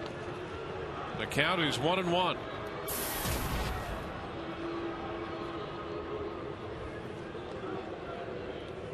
Night game again tomorrow, a day game on Wednesday. Day off Thursday for travel. 2 balls and a strike.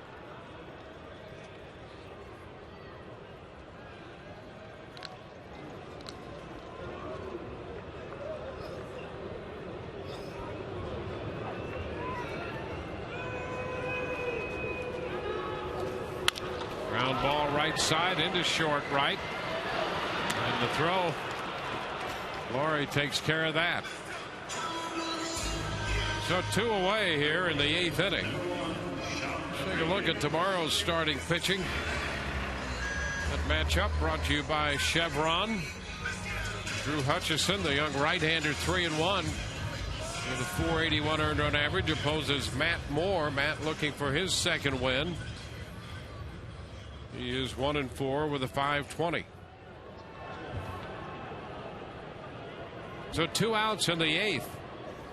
Sean Rodriguez lifts a fly ball to right. Bautista is there and gloves it. The Rays are up and down 1-2-3 in the 8th against Francisco Cordero. On to the 9th we go. 6-2. The Toronto Blue Jays lead the Rays as Toronto comes in to hit in the 9th inning. We continue to experience problems from a technical side. Now the opportunity for our mid-inning breaks.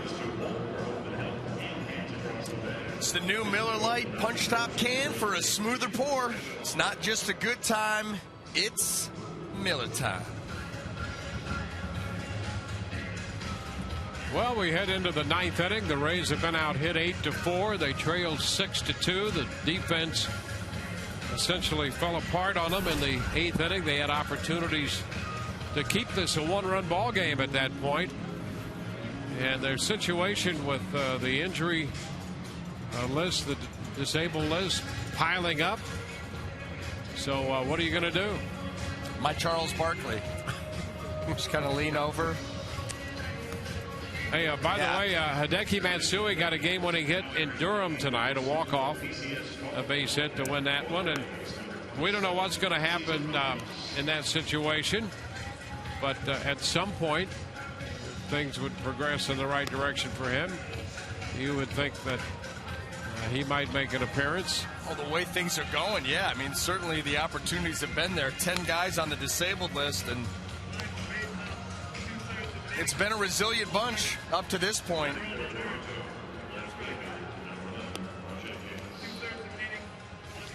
Well, coming up on Rays Live, the post game presented by Checkers, you'll have Todd Callis and Orestes Destrada, of course. They're going to anchor the coverage from out deep in center field. Joe Maddon's press conference, you'll go in there, see what he has to say. There'll be interviews from the clubhouse, from all the principals involved, and D-Wayne Stats and I will stick around a little longer. We'll figure something out. Yes, we will. How about a great comeback? Cesar Ramos, that'd be a lot to talk about. That'd make it easy. Ramos makes his fourth appearance.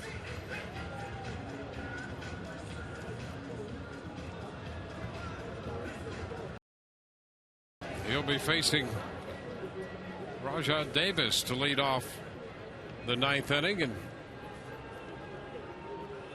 see if he'll hold the Blue Jays here to give the Rays a final shot in the bottom of the ninth. This spot originally occupied by Eric Thames, who singled in a run in the second inning.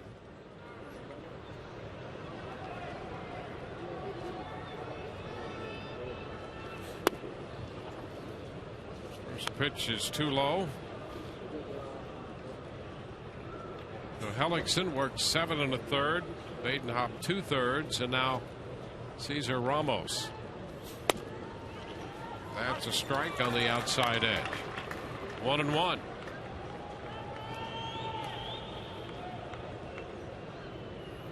New York batting in the bottom of the ninth, trailing Kansas City 6-0. Strike to Davis.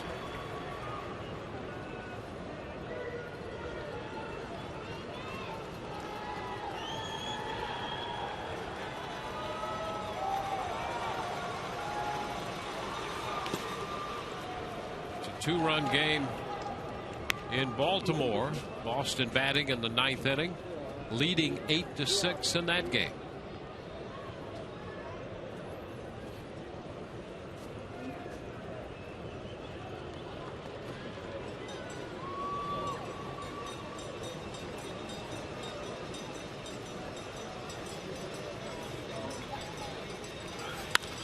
And Davis pops it up right side.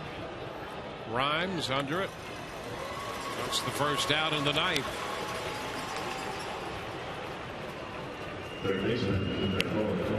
Brett Lawrie, the third baseman, will be up.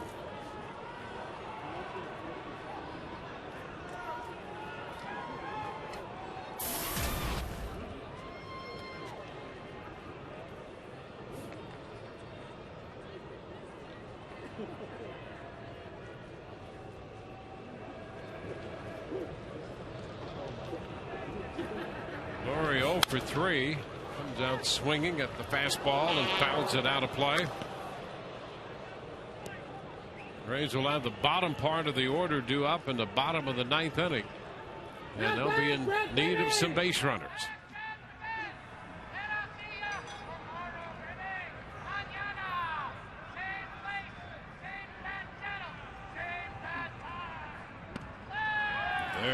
Strike 2 call, 0-2. Casey Jansen is up in the Toronto bullpen. They got 6 innings out of Kyle Drabek tonight. He ran a high pitch count. He walked 6 through 3 wild pitches, and he's the pitcher of record. 1 ball, 2 strikes.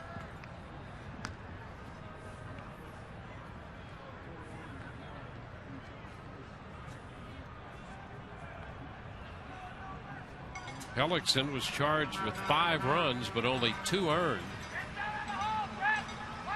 in 7 1/3.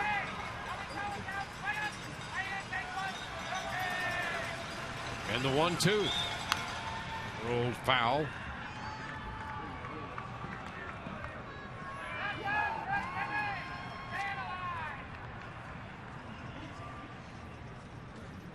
So both starting pitchers still the pitchers of record.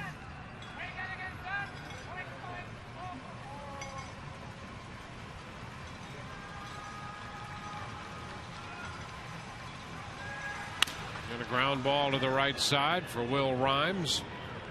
Throw to first in time. Laurie's out of there. Well, the Mosaic Company and the Rays are working together to end hunger through home runs for food. Each Rays home run, Mosaic donates $500 to Feeding America Tampa Bay. So far, $24,000 has been donated.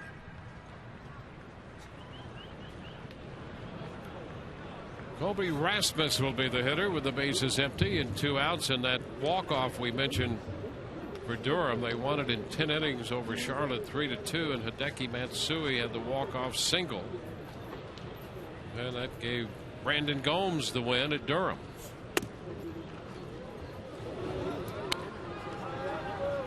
One ball, no strikes, the count. Rasmus with a pair of 2 base hits, 2 doubles, and 2 runs scored for the Toronto center fielder.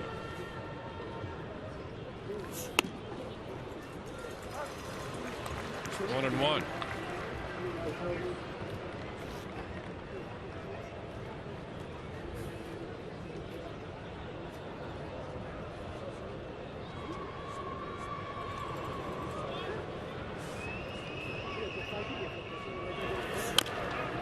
Chopper up the right side. That's a foul ball, and advances the count to 1-2.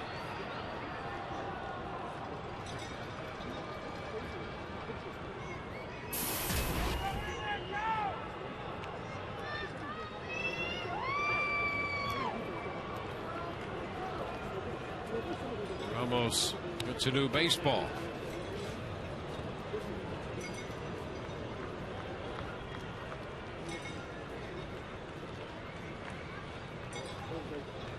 This has the potential of being a 1-2-3 inning, but it's so long that Jansen has just stopped throwing.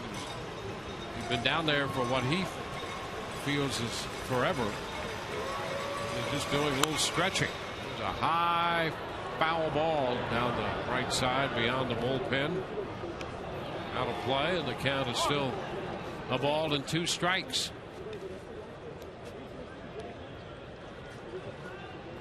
Yeah, he may as well have a seat.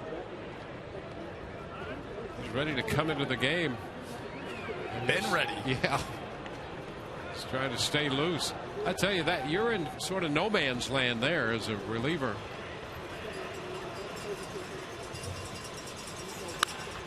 And a liner foul again.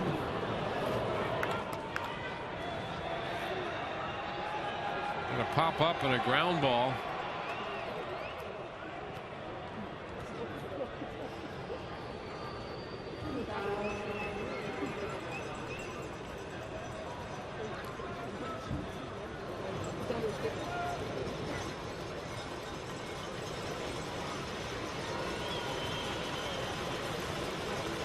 Ramos ready again.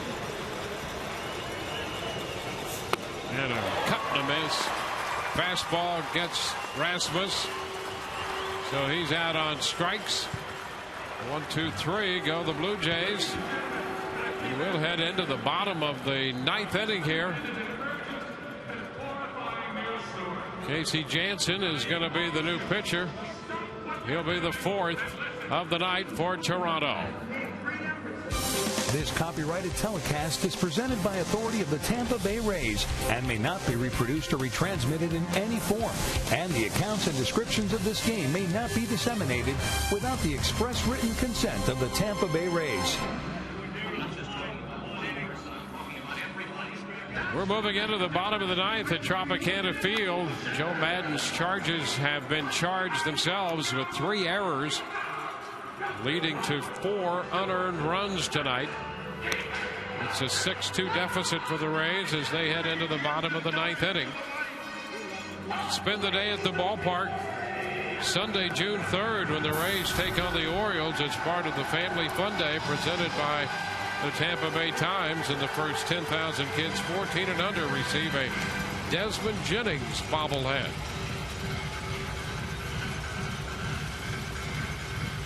Casey Janssen takes over on the hill. Francisco Cordero worked 1 perfect inning, picked up a strikeout.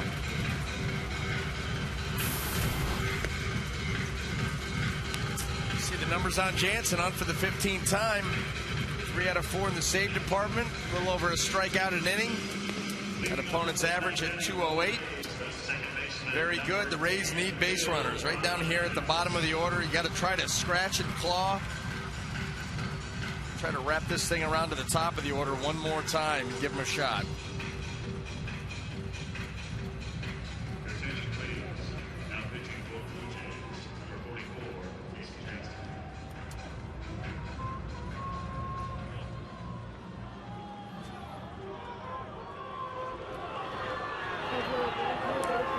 Well, here is Will Rhymes to lead it off against Casey Janssen. The pitch is high. 1 ball and no strikes. Rhymes singled in the 6th inning. Janssen misses upstairs. 2-0. Graybeck for 6 innings, gave up 2 runs, just 3 hits. He walked 6, struck out 3 through 3 wild pitches. He's the pitcher of record. Frazier, Cordero, and now Janssen have followed him. 2-1 the count.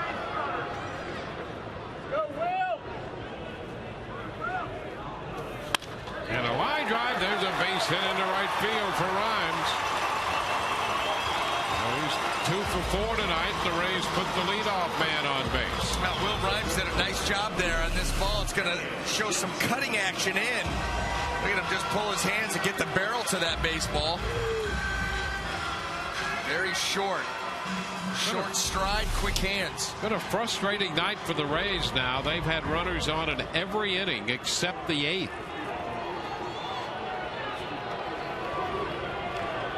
And here's Elliott Johnson. So far, just 2 runs to show for it. Pitch is down.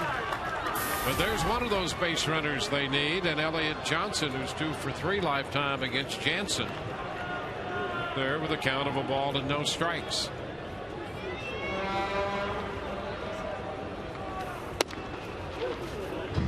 One and one.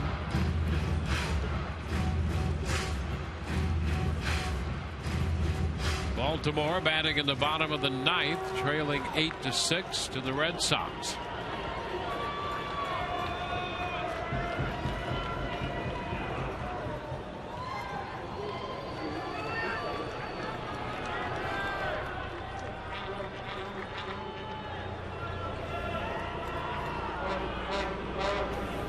And a foul ball. It's now 1-2. The American League East has a chance to get a lot tighter than it already was. The Orioles and the Rays both trailing in the 9th inning.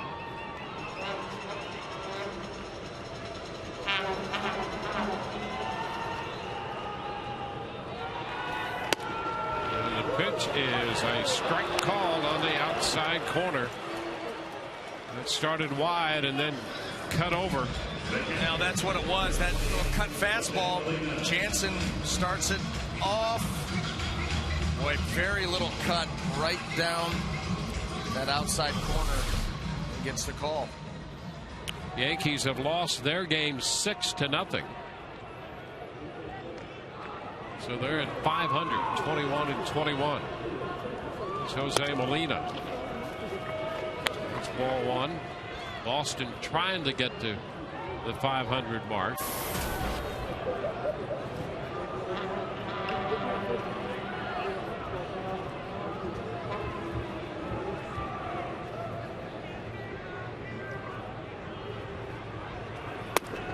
Pitch down a bit. 2 balls, no strikes.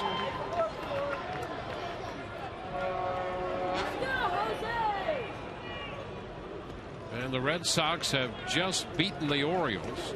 That's an 8-6 final. So the Red Sox get to the 500 mark. And the count is 3-0 here on Molina. So the Red Sox and the Yankees each at 21-21. The Orioles dropped their game.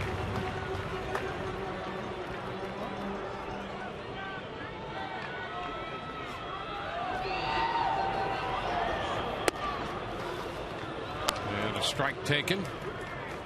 3-1.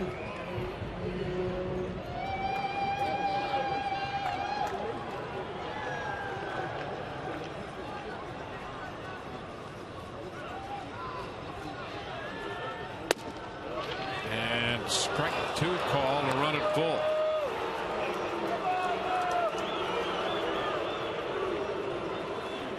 Take a look at that pitch. Looked pretty good. Right at the knees. Right there.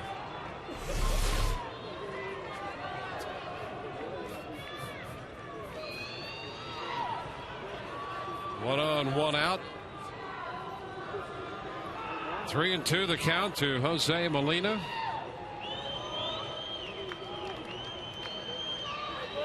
Well, nobody under 500 in the American League East.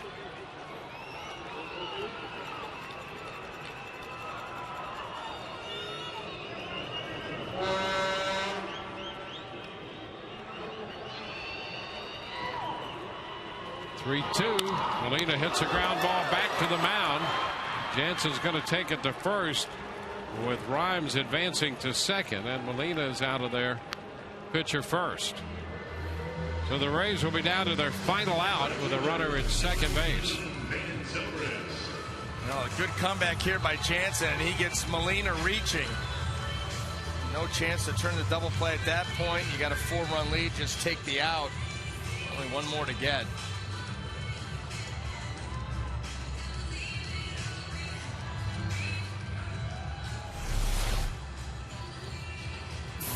And Ben Zobrist, who singled in the 7th inning and was caught stealing, is the hitter for the Rays.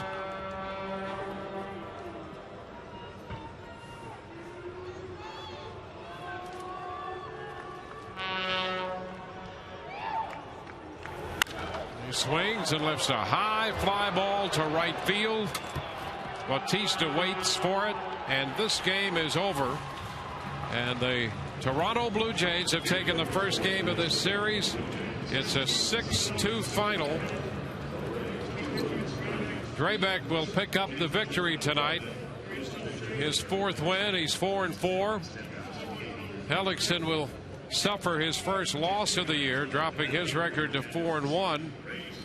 With 3 hours and 13 minutes to play this game, and the American League East just got a little tighter. The Rays remain 2 games back of Baltimore. The Blue Jays are now 3 games back, with Boston and New York tied at 21 and 21 each, 5.5 back. And so everyone in the American League East is at least a 500 ball club. Over in the National League, the Phillies started the night in last place at 500, and they have dropped their game. So the National League East can no longer say that everyone is at least at 500, but the American League East can say that right now. 5.5 games separating the top from the bottom, and the Rays again 2 games back of Baltimore, and they are 1 game up on 3rd place Toronto with the game here set for tomorrow night, and then the day game, the last game of this homestand, due for Wednesday. Well, a lot of errors tonight. Really did end the Rays. They had opportunities. Kyle Drabek hung in there and got the win, although he did struggle with his command, B.A. Well, he did, but he made pitches when he needed to. He only gave up the 3 hits in the 6 innings. And what was it, 6 walks? 5 walks? 6 walks, 3 wild pitches in a span of 12 pitches. And a lot of pitches in the dirt. I mean, he was down with everything, and that's what was, he was able to bail himself out with double play, make pitch when you have to. But it was just one of those frustrating nights because, you got to that point. We even remarked on the fact that you watch these 2 pitches, the way that they've been, going about their business, and Drabek with the high pitch count, Jeremy Hellickson was very efficient, yet it was a 2-2 ball game.